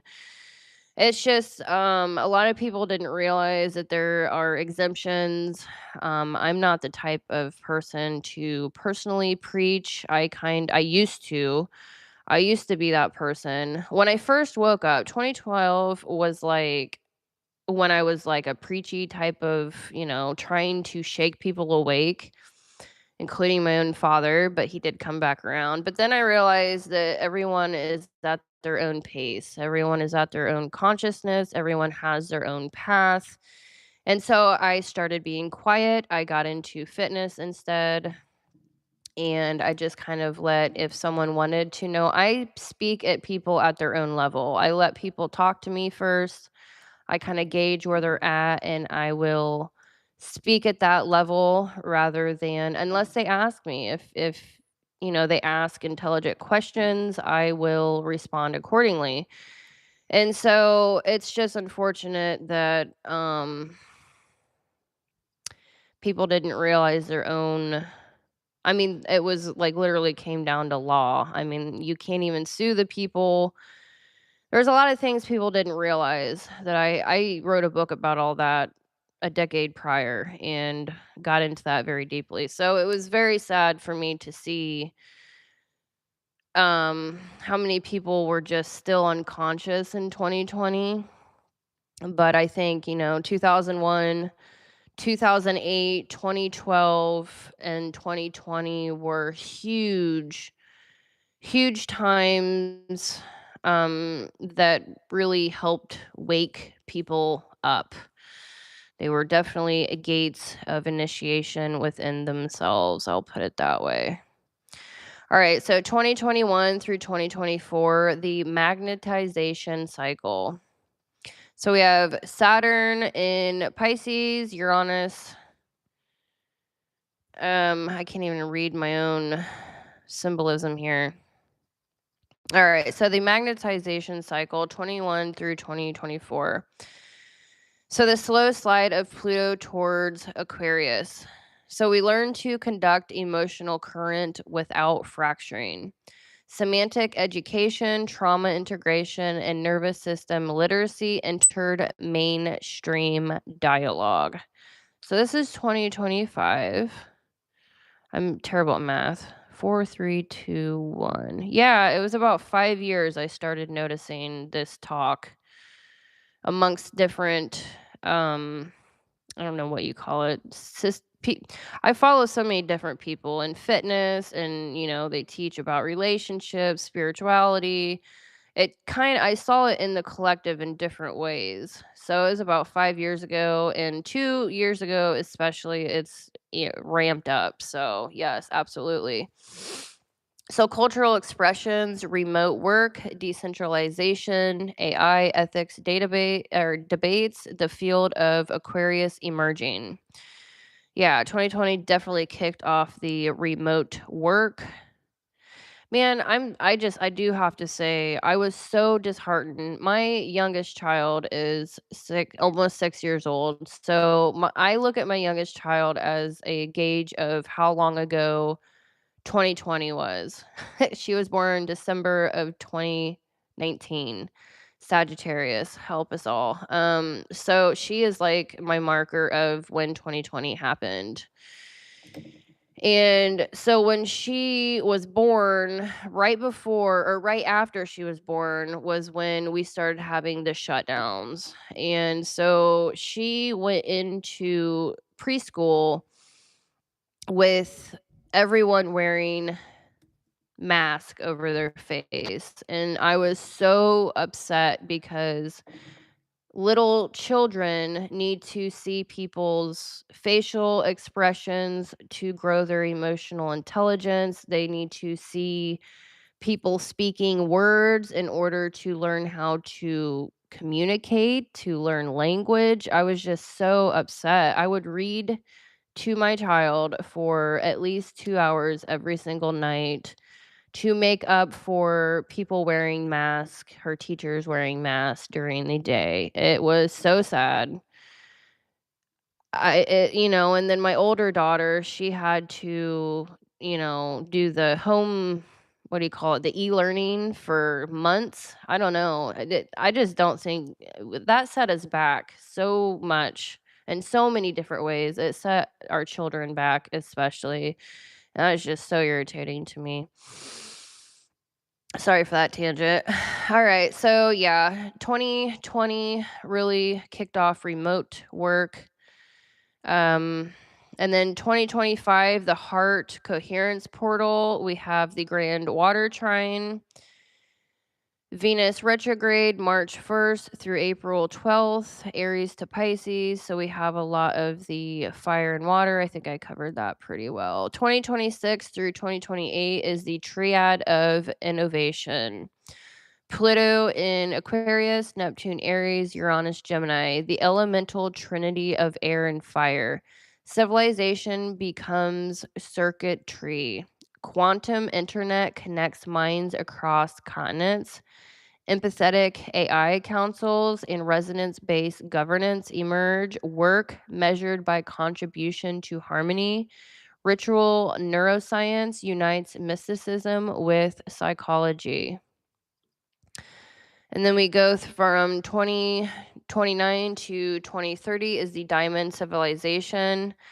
Civilization, transparent governance, and empathetic technology, bio-resonant architecture, energy abundance. Global law of resonance, charters, compassion as civic principle. Psychology, collective heart rate variability, coherence, measure globally. Children taught breathing and empathy as first illiteracy. So we are moving into a more feminine era where we are connecting back to the true teachings of, rather than, teaching our young children logic, trying to jam that down when they're very, very young. First, we are introducing art, emotional intelligence. Children are in a very different mind state. I think it's a beta brainwave state up until 7 years old. And so we're going to be getting back into the true natural teachings, hopefully. That's what I see from here on. All right, so 30-year arc summary. I think I'm going to make a little bit of this into another video. I'm probably getting into an hour plus. So I will timestamp this for those that do not want to go through all of that. So now we're going to get into 11. Hour and a half in, probably. I have no idea where I'm at. All right, so the 11 occult timeline. Why 1111 matters. The architecture of 11. Two pillars side by side form the archetype of Boaz and Jachin, the gate of Solomon's temple. In esoteric geometry, they are the magnetic poles of duality. Left, right, masculine, feminine, and Mars and Venus. When consciousness passes between them, duality fuses into a single current of creative flow. Therefore, 1111 represents crossing the threshold, stepping from separation into coherence. From the Mars current, assertive polarity, to the Venus current, harmonic unity. Numerology of 11. It is a master number, the light bearer translating intuition into structure. Behind the double, so it's like you can see it as pillars. Behind the double ones hides the high priestess, the lunar mediator who reflects divine light. Double 11 amplifies that mirror effect. 4 ones forming a portal of manifestation through reflection. The law as within, so without. I'm not going to get into the tarot cards. I have studied the Kabbalah. I've studied tarot cards. I have studied so much. I like to tie as much as I can, numerology, astrology, you name it. I'm not sure if you're interested in that. It represents justice and strength, karmic calibration, and heart mastering instinct. Both apply. 1111 demands alignment, justice, and heart coherence and strength. So I'm not going to get into that or the Kabbalistic. I don't feel like getting into that right now either. All right. So 2025 is the completion, number 9 year completion. So it is a master portal, 11/11, 2025, closure, fulfillment, and harvest. A master portal nested inside a completion cycle. Perfect numerological geometry for ending the 5,000-year Mars-led epoch. 5,000 years. Just put that into your head. 5,000-year epoch of a Mars-led era installing the Venus directive. Absolutely wild. Think of it as the seal point before the next Venus synodic. I always mess that word up too. So let me start over. Think of it as the seal point before the next Venus synodic pentagram begins. June 2026, locking in your frequency for the next 8-year Venus cycle. So Venus has completed her cycle as well as our year cycle. Venusian mirror and magnetism, how it actually works.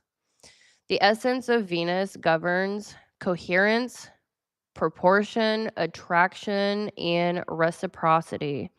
Her power is magnetic, not kinetic. She draws through resonance instead of force. In physics terms, when 2 oscillations match frequency, energy transfer becomes effortless. Venus teaches this through beauty and rhythm. The mirror as Venus's instrument. The mirror is not necessarily narcissistic. I have done so much research on narcissism. I do not want to get into that here. But the mirror is not necessarily narcissistic. At Venus's like dark side, it can be, but in Venus's light integrated side, it's not. It's feedback technology. The surface of reflection symbolizes the boundary between dimensions, inner image and outer manifestation. I have written so much on Venus. I want to pull up some more notes, but I'm not going to. The shadow side of Venus. Actually, that would be a good video. I'm going to make that its own video. The shadow side of Venus. That would be a great one. Every glance is an energy scan. It shows the signal you're emitting. When you consciously project a desired vibration, wealth, love, creative flow, into that reflection of the mirror, you overwrite the field with a new harmonic pattern. The magnetism formula. I'm going to take a quick drink.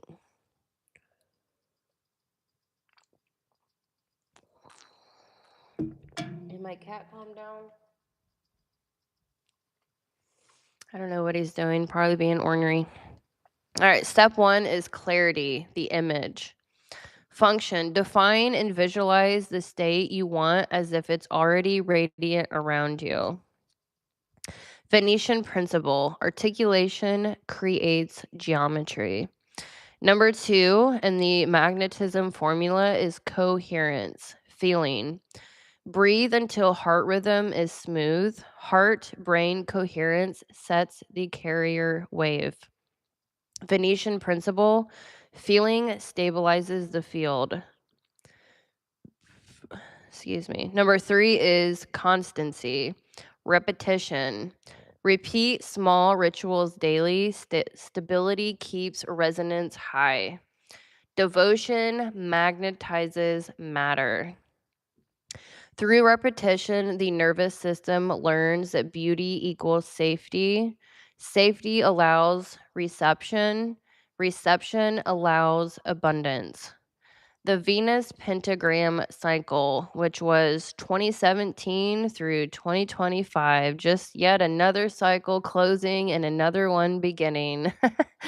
I need to write a whole list of I did it somewhere. I've got 7,000 notes in my freaking phone and computer, but there are so many cycles that are literally closing this year. I can't even I'm gonna have to compile all those notes together and make that another video because it is just I can't remember. There's so many. All right, so every 8 years, Venus traces a 5-petaled star in the Earth sky. Her signature of harmonic proportion. 2017 began the current pentagram. June 2025 completes it almost exactly where it started in Leo. That closure resets humanity's collective value template. 11/11 of 25 occurs right between the geometric completion, summer, and the solstice rebirth, winter, acting as a mere gate to lock in the new resonance for 2025 through 2033. Practical alchemy. When you stand before a mirror at 11/11, you literally align your vertical axis 1 with your reflections axis 1, 2 pillars becoming one current. Add breath and gratitude and aesthetics, and you turn a mundane moment into an act of field calibration. Repetition across 11 days builds magnetic charge. By the Venus day, which is Friday, 11/28 is another portal, which is Black Friday. I'm going to be getting into depth with that. That charge collapses into manifestation, what mystics call precipitation. So integration summary, power layer with Mars, force and conquest. With Venus, it's resonance and coherence. The 11/11 function, convert dual current into a unified flow. Symbol layer is the sword. Venus is the mirror. Mars is a sword. Venus is the mirror. 11/11 function, reflect instead of attack. Body focus layer, the Mars is the adrenal system. Venus is the heart, electromagnetic field. 11/11 function, synchronize heart mind rhythm. So we are moving from the Martian masculine led 5,000 year era into a Venetian led era. So we truly need to define what masculine and feminine is as much as we can. All right, so architecture, we had Mars led era, stone with the pyramids and hierarchical. Everything is all about hierarchy with the masculine. And then Venus, we have in architecture, it is a light grid and network. 1111 function, anchor new geometry through awareness. And then we have year, we have a completion year. Gateway is 1111, which seals the old circuit and opens the Venus one. So key insight 1111 is the harmonic hinge where the two pillars of duality close into one conduit. In 2025, that hinge sits inside a 9-year of endings, just after Venus completes her sky pentagram.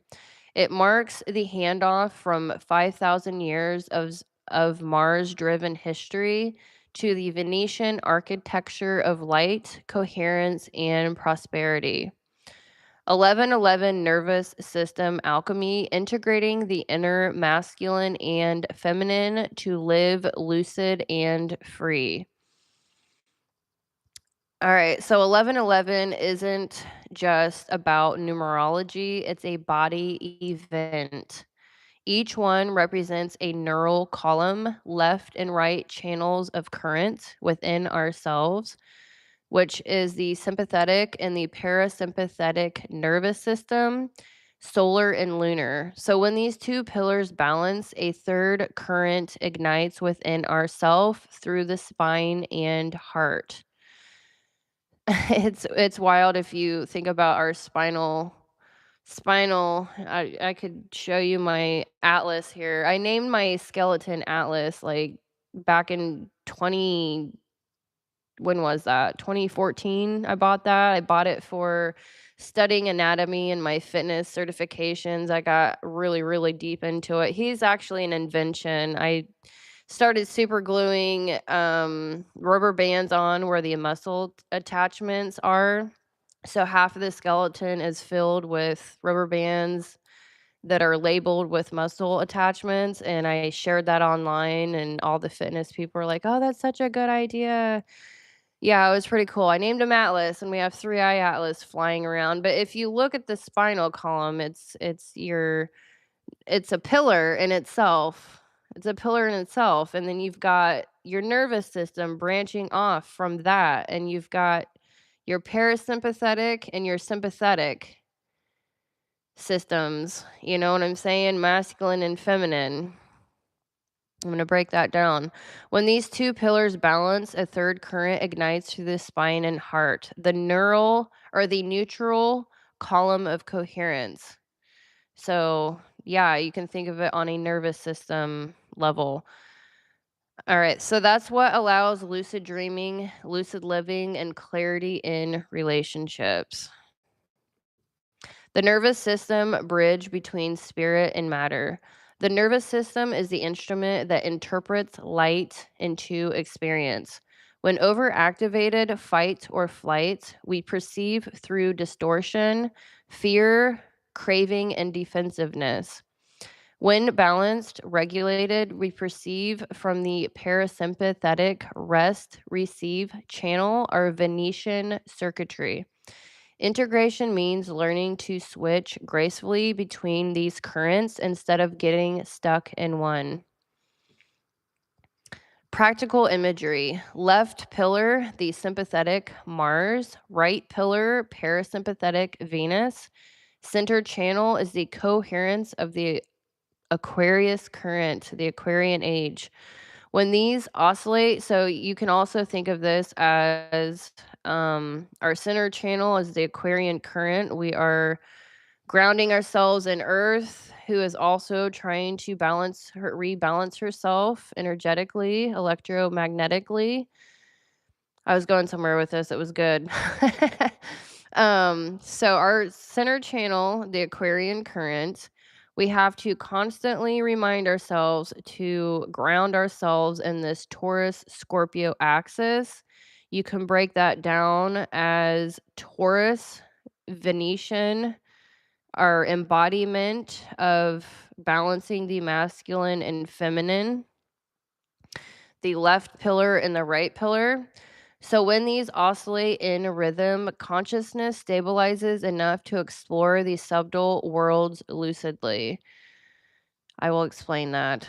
This is once you start truly, truly, truly balancing your inner masculine and feminine energies, working on your ancestral stuff, all of this stuff, once you finally get to a real spiritual, psychological integration within yourself, yeah, you're gonna have better relationships. You're gonna see through toxic people. You're gonna have better boundaries. But even beyond all of that, you can truly start lucid dreaming. And I know I'm like, ooh, I'm a Pisces, almost stellium, Neptune, Pisces, Pisces this, Pisces that. We're all about the dreams.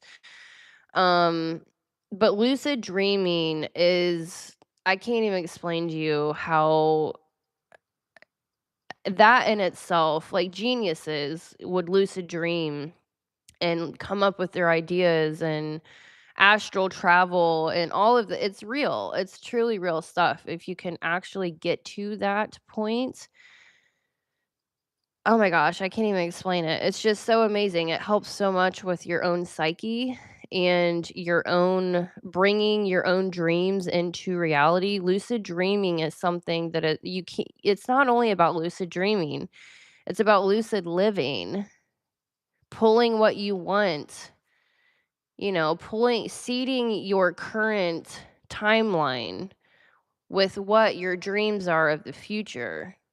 That's lucid living. You can truly do that. It's a real thing.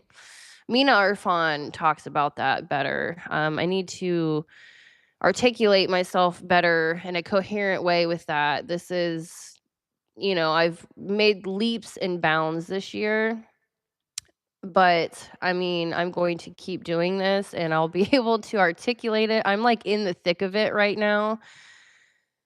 But with the lucid dreaming thing is I used to be able to do it when I was younger. I would have like deja vu moments and I could literally tell what was going when I felt deja vu, I'm like I could see what was going to happen in a 30-second to a minute window, and I could have an option of changing what was going to happen. It was truly wild, truly wild. So I've been really with all my integration, I've been able to lucid dream again, so I'm, like, tuning into my gifts, my native gifts. This is a bloodline thing, but just reactivating that in an adult form. Being an adult, it's like so much happens, you're busy, you fall away from this stuff, and this is the time to reconnect with yourself in so many ways. So hopefully I'm inspiring you to do so because this is a perfect time to do so. We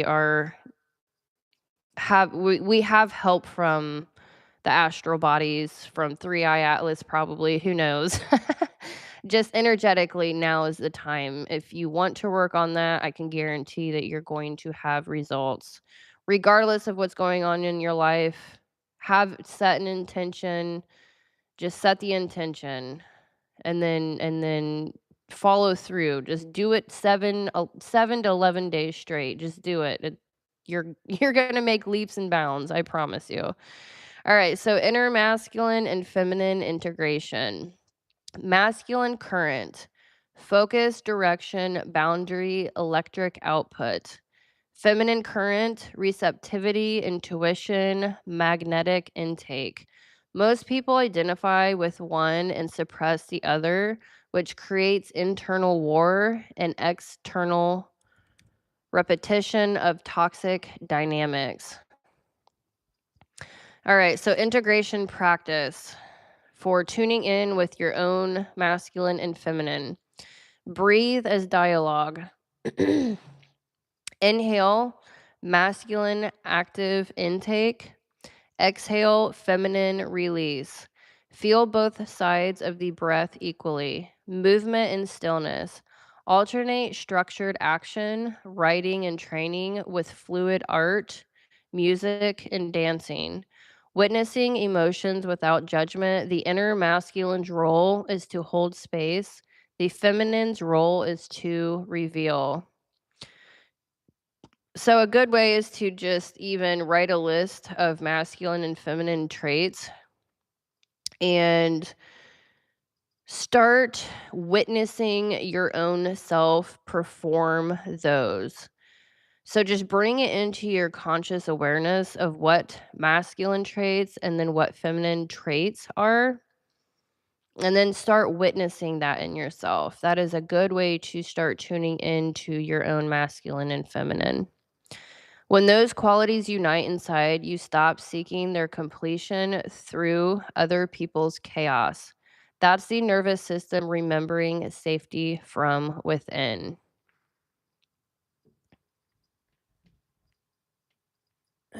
My cat's being wild again. All right, so the inner marriage, why masculine and feminine matter.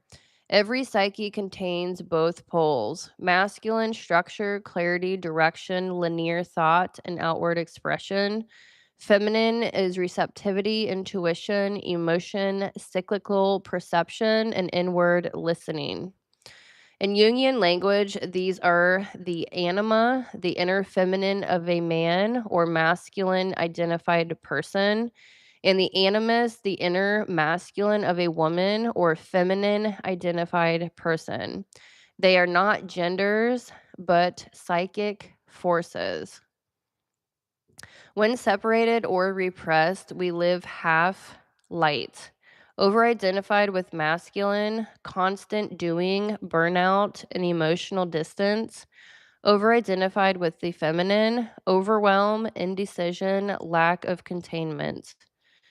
When united, the psyche forms the hermetic androgen, consciousness that moves fluidly between doing and being, logic and intuition, order and flow. This is the foundation of inner alchemy. So I'm kind of upset that once Egypt fell and they no longer utilized the pyramids, everyone kind of just spread out across the lands. Many different systems took on the knowledge in different ways. And even the hermetic, even the occult would not be direct in their language with alchemy. It was, they were saying that they could turn lead into gold. And, everyone thought that it was an actual scientific process of using metals. And in all reality, it was literally talking about this here. Inner alchemy. The inner alchemy. Truly, the ascension of your own consciousness. That's what they were really talking about. All right, so inner alchemy in modern terms. Alchemy was never only about metals. I just went on a rampage. Yes, alchemy was never only about metals. It was a coded map of psychological transformation. I've actually I took all of the personality types. I just tie as much as I can together, and I took all the personality types and aligned. I do astro-psychology, so I have tied astrology with literal psychology, and so each personality type lines up. I mean, there's 16 MBTI types and there's 12 zodiacs, so I do only utilize 12, but the 12 definitely line up perfectly. And even in the alchemical process, each of those steps lines up with personality types. So pretty interesting. All right, so it was a coded map of psychological transformation. So inner alchemy in modern terms. So alchemical stage, the Negro, the blackening, inner experience, confronting shadow, pain, and repression, integration purpose, breakdown of old identity, facing the unintegrated anima and animus.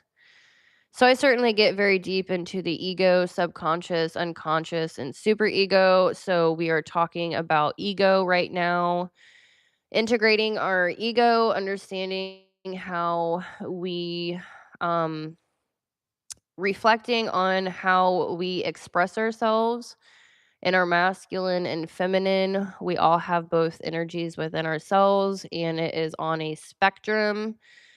So we have all of the personality types within us, but we tend to obviously lead with one over the other. So identifying that in yourself is step one. And then once you can identify and gain consciousness towards yourself and how you act, then you start getting into your subconscious. And so the anima and animus integration is the last step of getting into your subconscious. And once you're in your subconscious, that's when life becomes more playful, more joyful. You're bringing your dreams into reality. It gets a lot more fun. You're more in control of your life and yourself. All right, so stage we have the albedo, the whitening, emotional cleansing, forgiveness, spacious awareness, purpose, recognition of the opposite energy within. Then we have the citrinus, the yellowing, illumination, creative synthesis.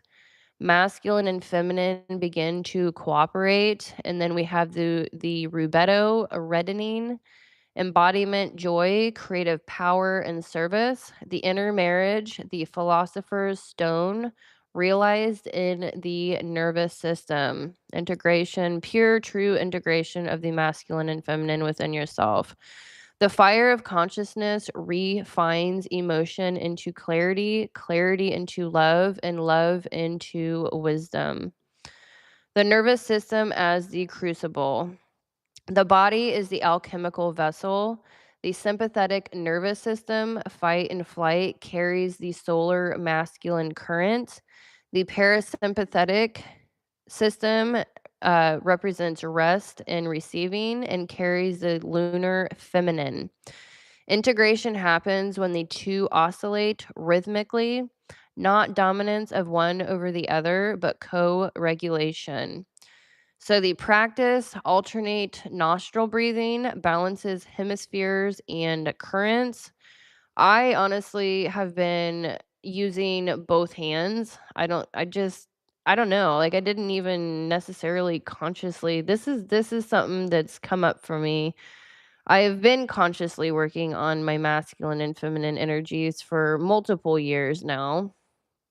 It's probably been 6 years 6 years or so, I would say, and I truly feel more aligned than ever now. And recently, I've started using I'm right hand dominant, but I've started using my left hand.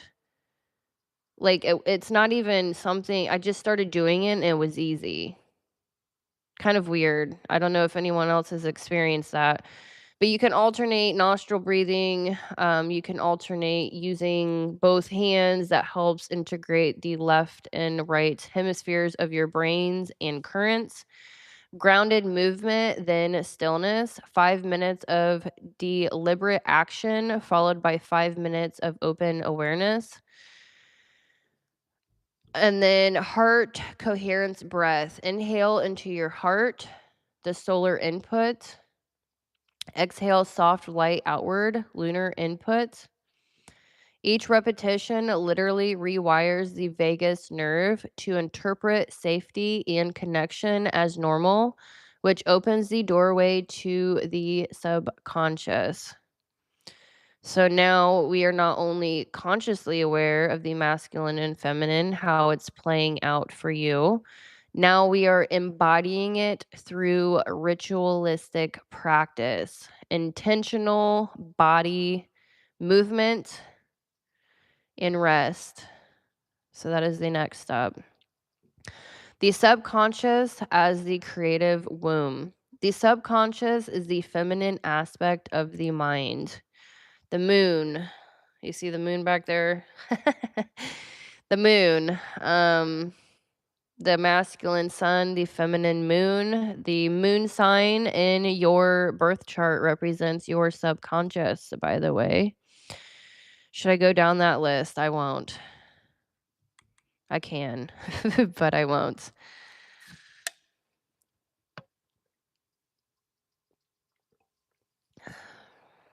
I've been in this world for quite a while. If you can't tell, it's my jam.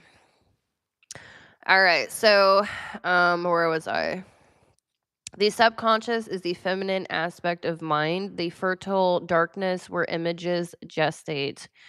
The conscious mind, masculine, your sun sign, by the way, your ego, masculine, provides the seed of intention. The subconscious, your moon sign, feminine, nourishes and births it into form. That's kind of like a non-rookie thing, though. If you don't get into that, just look at it in the masculine and feminine. You'll be all right, I promise. Don't overcomplicate.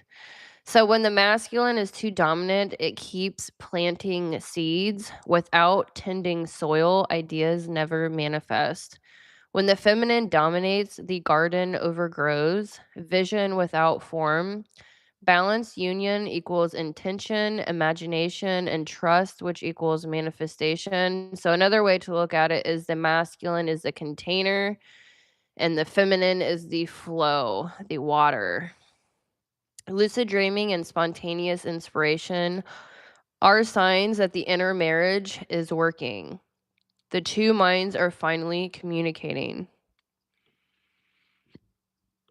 Pathway to true creativity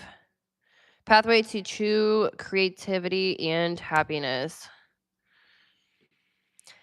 All right, so number 1, acceptance of polarity. Stop trying to delete one side of yourself. For women, I will say, obviously, I'm a woman.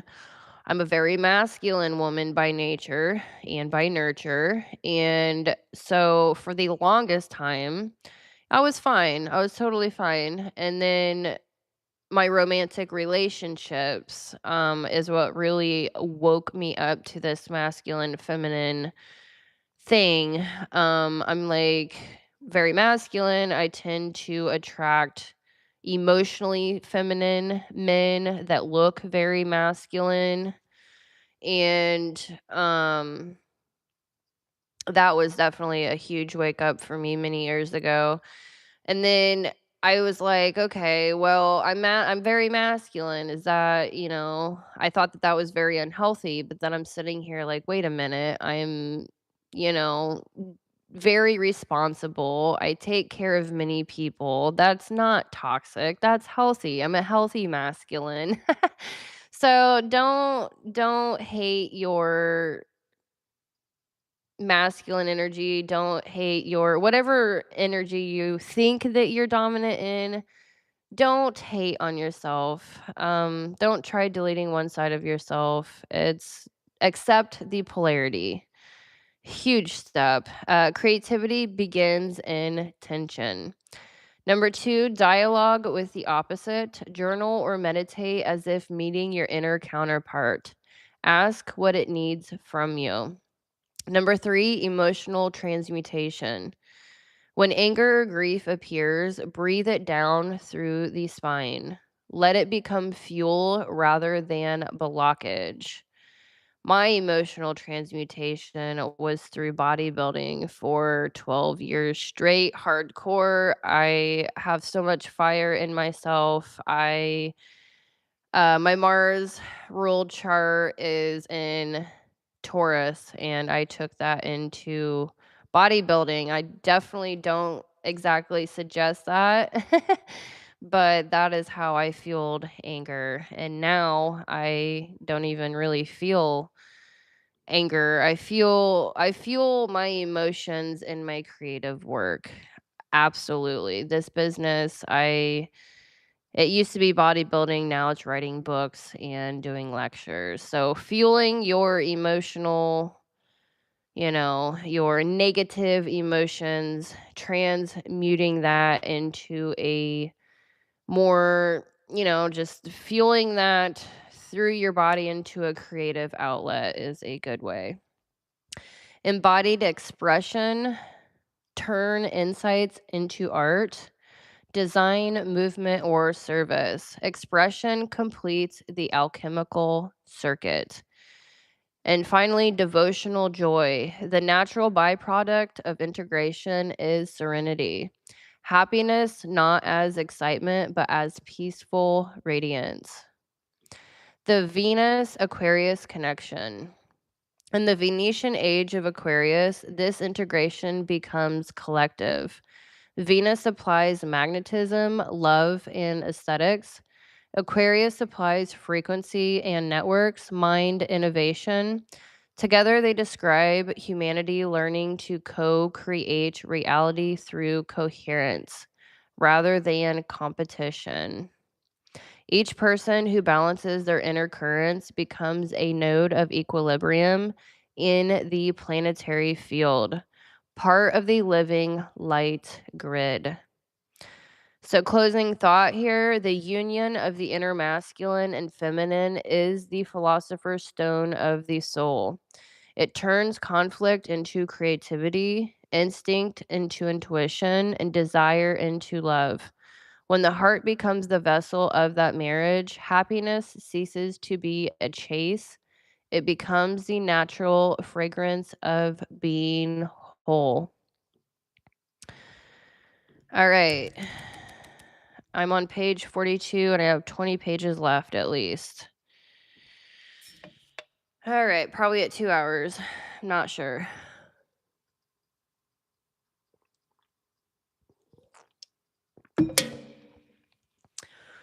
All right, my goal is to get through this in one video. Hopefully. All right, so why regulation equals lucidity? Lucid dreaming and lucid waking depend on theta alpha coherence, a calm but aware state. A dysregulated body, constant stress, adrenaline can't reach that frequency. The mind snaps back into survival mode. When you regulate your nervous system through breath, hydration, gentle movement, and boundaries, the body feels safe enough to let consciousness explore. That same regulation allows you to witness life events as symbols, not threats, which is true lucid living. So, releasing toxic relationships. Dysregulated bodies attract each other because they match frequencies of alarm. As you stabilize your inner masculine and feminine, people who feed on chaos will feel out of phase. Instead of dramatic endings, it becomes a natural detachment. Your system stops resonating with theirs. The body's calm becomes your intuitive filter. If your chest tightens and breath shortens around someone, that's information. 1111 then becomes the yearly reminder to clean the circuit. Cut cords, close cycles, and keep relationships that reciprocate calm, creativity, and joy. I'm going to have to reapply my lip gloss. I'm one of those.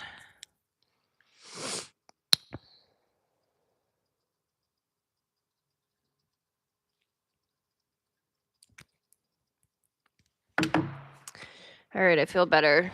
All right, so from integration to lucid creation. Once your internal energies are synchronized, dream states become classrooms instead of escapes. Intuition replaces overthinking. Manifestation happens through resonance, not force. When the body feels safe, the soul feels heard. When the soul feels heard, reality listens back. That's the Aquarian Venetian model of creation, coherence over control. All right, so in closing for this section, this 1111, imagine your nervous system as the temple. Two pillars, the masculine and the feminine, meeting at your heart. When they breathe together, electricity becomes light. That light is what we dream with. what we love with, and what we use to build the new world. In this age, lucidity isn't just for dreams, it's for living awake. So breathe, balance, and remember, when your system is calm, your reality becomes clear. I literally came up with this after a lucid dream. I'm like, wow, I'm lucid dreaming again. I was so excited. And then I was like, wait a minute. What about lucid living? That's such a good parallel. I love it. Just had to throw it in here. I think it's pretty beautiful because I've never heard that term ever. Not like that. I don't know. I don't think I really have ever heard that term. I used to make up words when I was younger. All right, so yes. Now where are we? All right.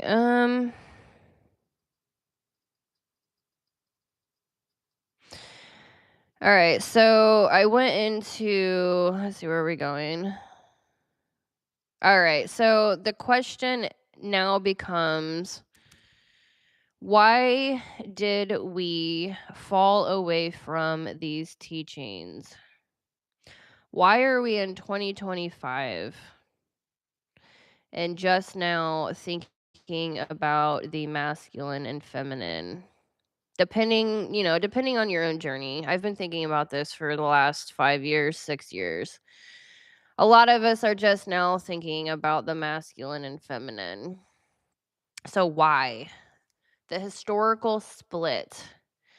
Beginning in the late 1600s, Western society built its knowledge systems on mechanical philosophy, a view of reality as separate parts that could be measured and controlled. Religion claimed the soul, science claimed the body, art and intuition were pushed to the margins. By the 19th century, schooling had one goal: to produce efficient workers for industrial economies. Emotional literacy, embodiment, and inner awareness weren't useful to that model.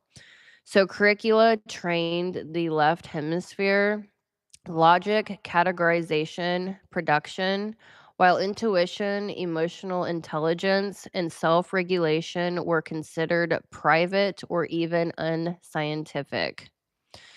Cultural bias towards the masculine mode. Modern cultures admire the active, linear, external, progress, conquest, and achievement. These are the outward traits of the archetypal masculine principle. The complementary, receptive, cyclical, relational traits of the feminine were seen as secondary or soft. That bias became embedded in everything from economics to psychology. Only recently, through trauma science, semantics, and mindfulness research, have we begun to recognize that regulation, empathy, and imagination are biological intelligence, not weakness. Fragmented disciplines. Inner integration requires cooperation between many fields: neuroscience, psychology, art, philosophy, and contemplative practice. But academia rewards specialized, not synthesized. So I am so holistic, if you cannot tell. I cannot stand allopathic medicine, allopathic minds.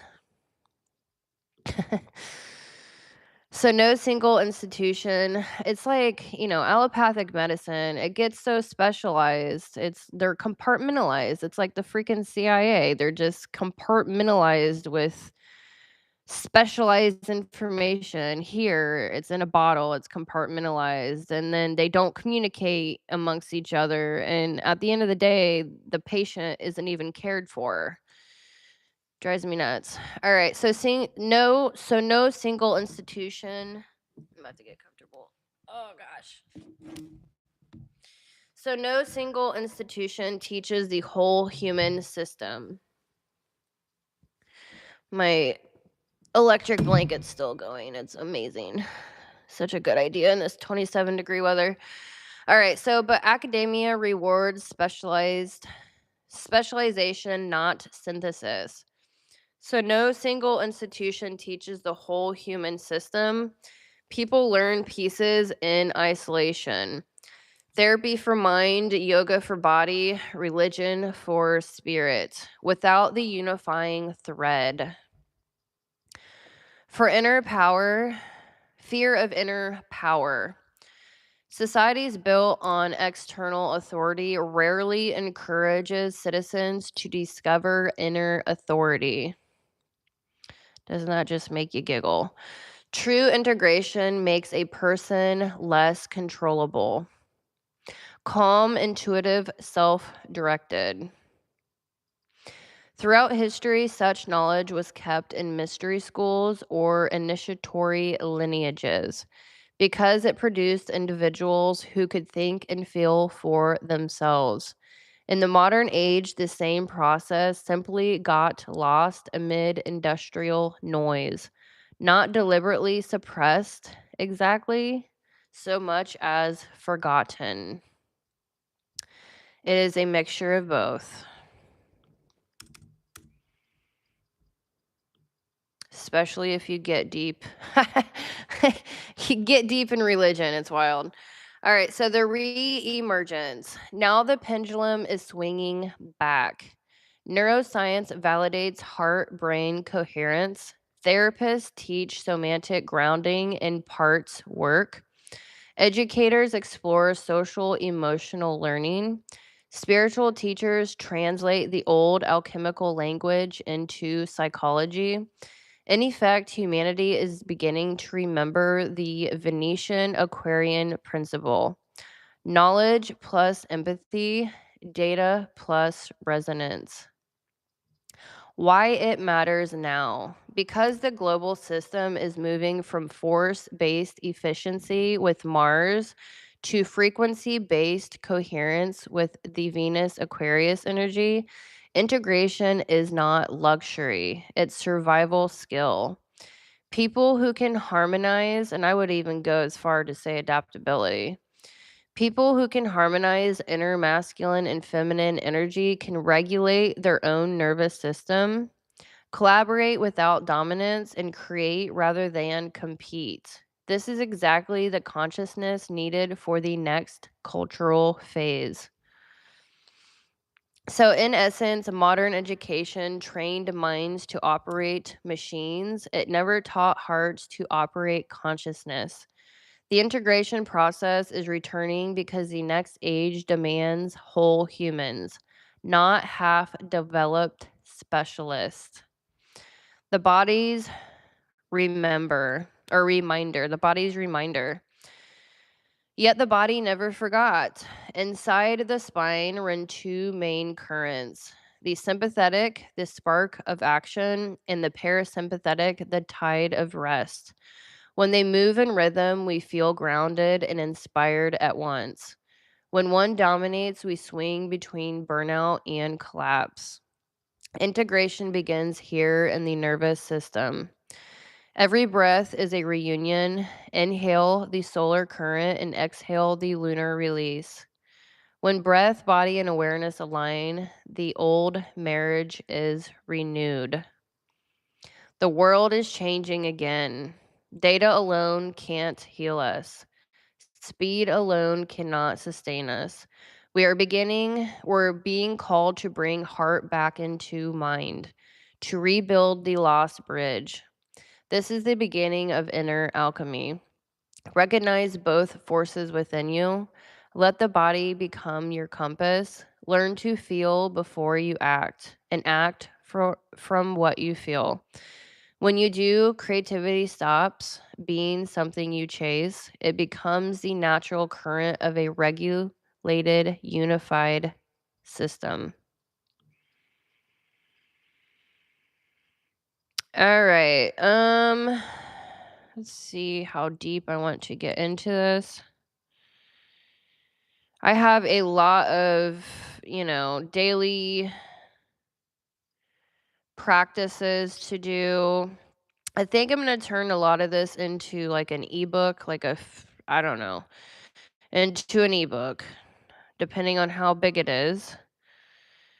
I'm going to turn yeah, I'm gonna turn a lot of this into an ebook because this is just a lot of information. And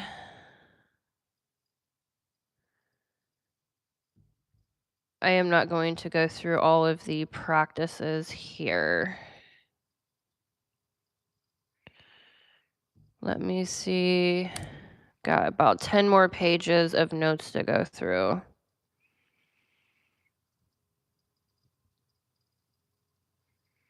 A lot of this I'm going to turn into an ebook for sure.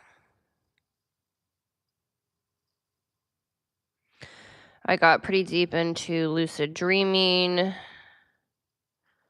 what lucid living means. All right, so I think I'm going to jump into this portion because, we all relatively know what lucid dreaming is.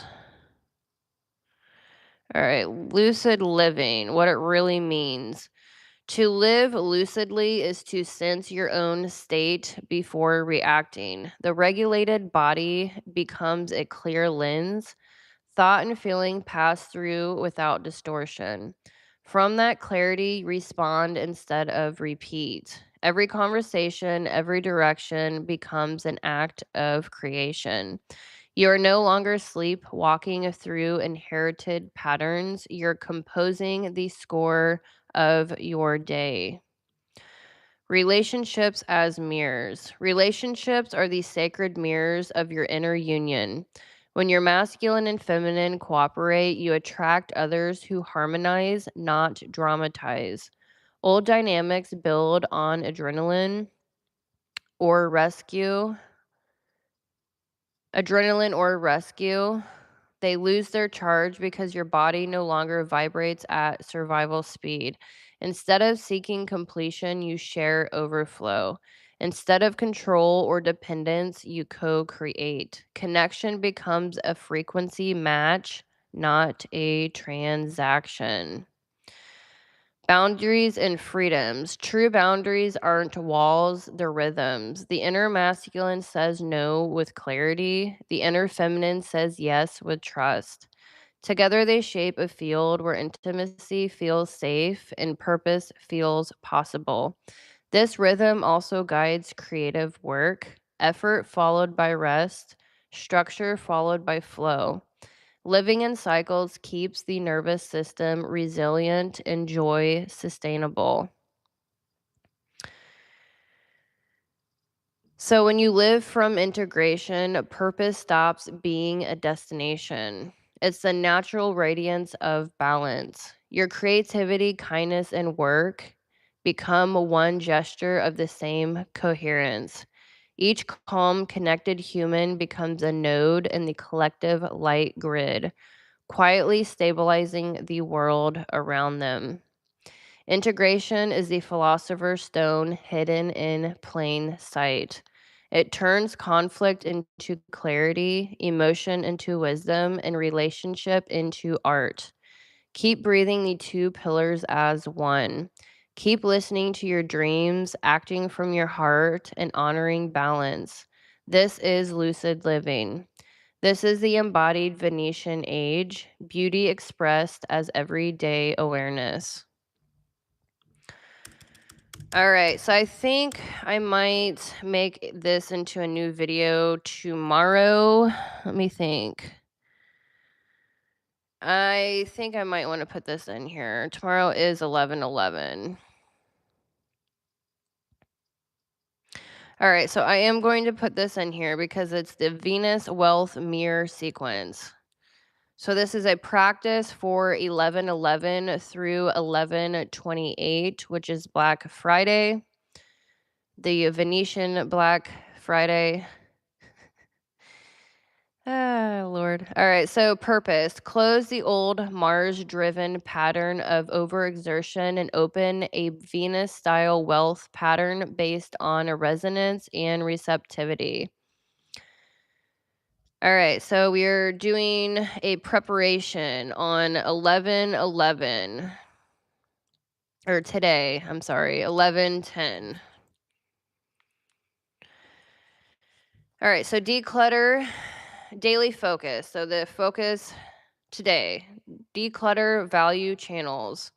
Release expired products, projects, or commitments that no longer feel beautiful or reciprocal, including relationships.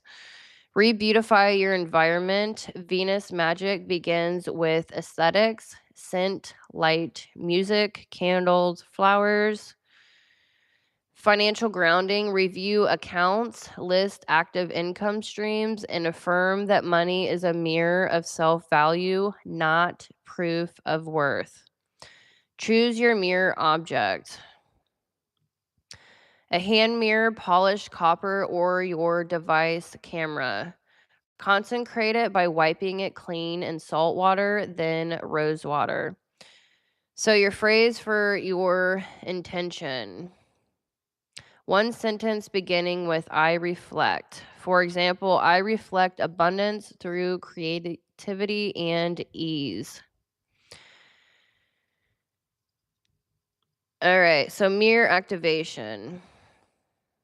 That was the preparation. Mirror activation. 11 breath alignment.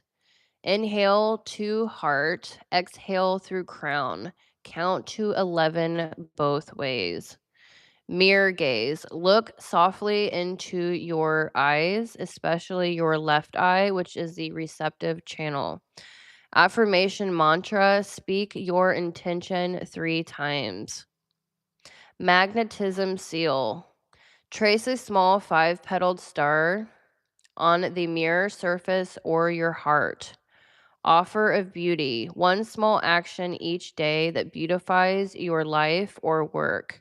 Arranging flowers, polishing a product, a photo, and refining your copy, whatever your project is. If you have like a business thing going on, you can polish up your photos, your emails, your whatever you have, your ebook, whatever you are sharing. So the purpose, this repetitive ritual stabilizes the image you are broadcasting. Venus magic functions through consistency and elegance, not struggle.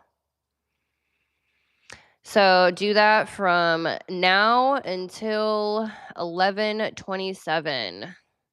So transition phase 11/22 through 11/27. Around the U.S. Thanksgiving period, Venus crosses a midpoint of her heliacal cycle, traditionally a good time for gratitude. Each day lists 3 forms of value you have received and 3 you have given.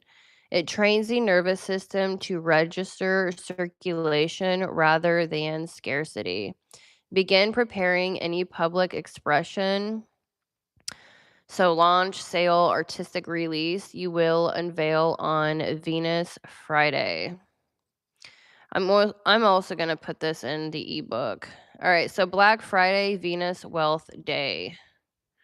So we are preparing ourselves for this new Venusian Aquarius age that we are going into by first regulating ourselves, being consciously aware of our own inner feminine and masculine, balancing that within ourselves, and walking through this 11/11 portal gate with conscious heart awareness. And that literally reflects in our magnetism and wealth building, pulling our dreams in to reality, lucid dreaming to lucid living.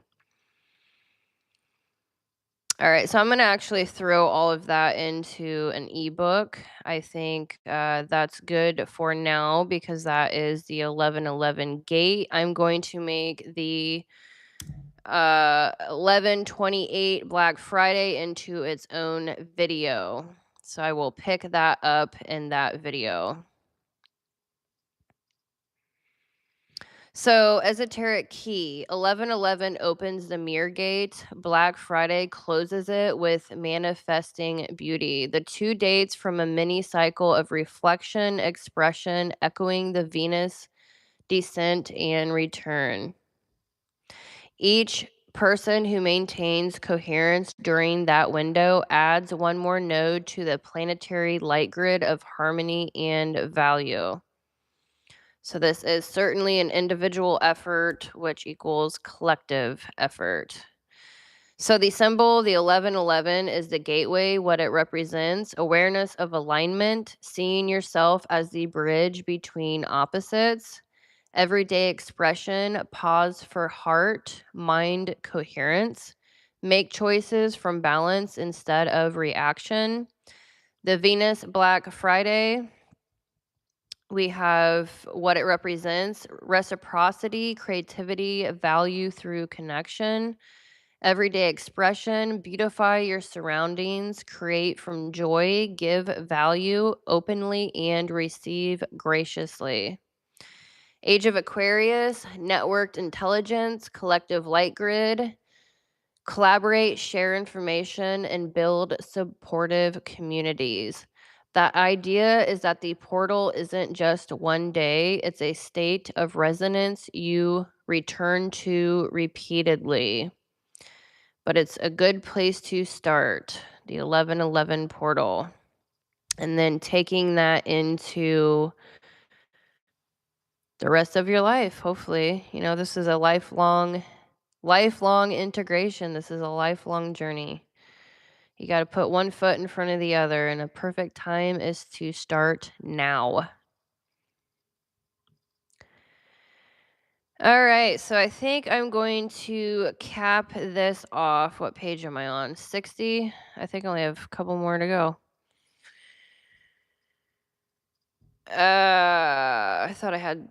I've got 75 pages. So I am going to cap this video off. What page did I say I was on? I'm going to have to replay this back.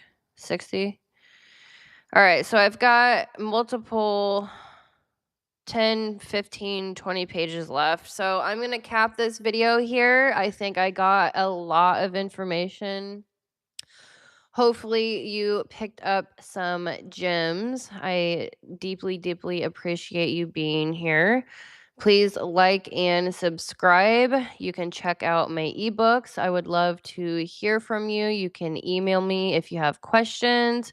Feel free to comment below. Tell me your experiences, what you feel energetically right now, what you have going on through your daily practices.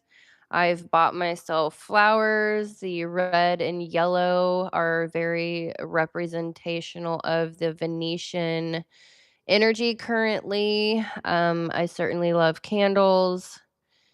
And I've been taking more salt baths with rose petals, and patchouli oil is great.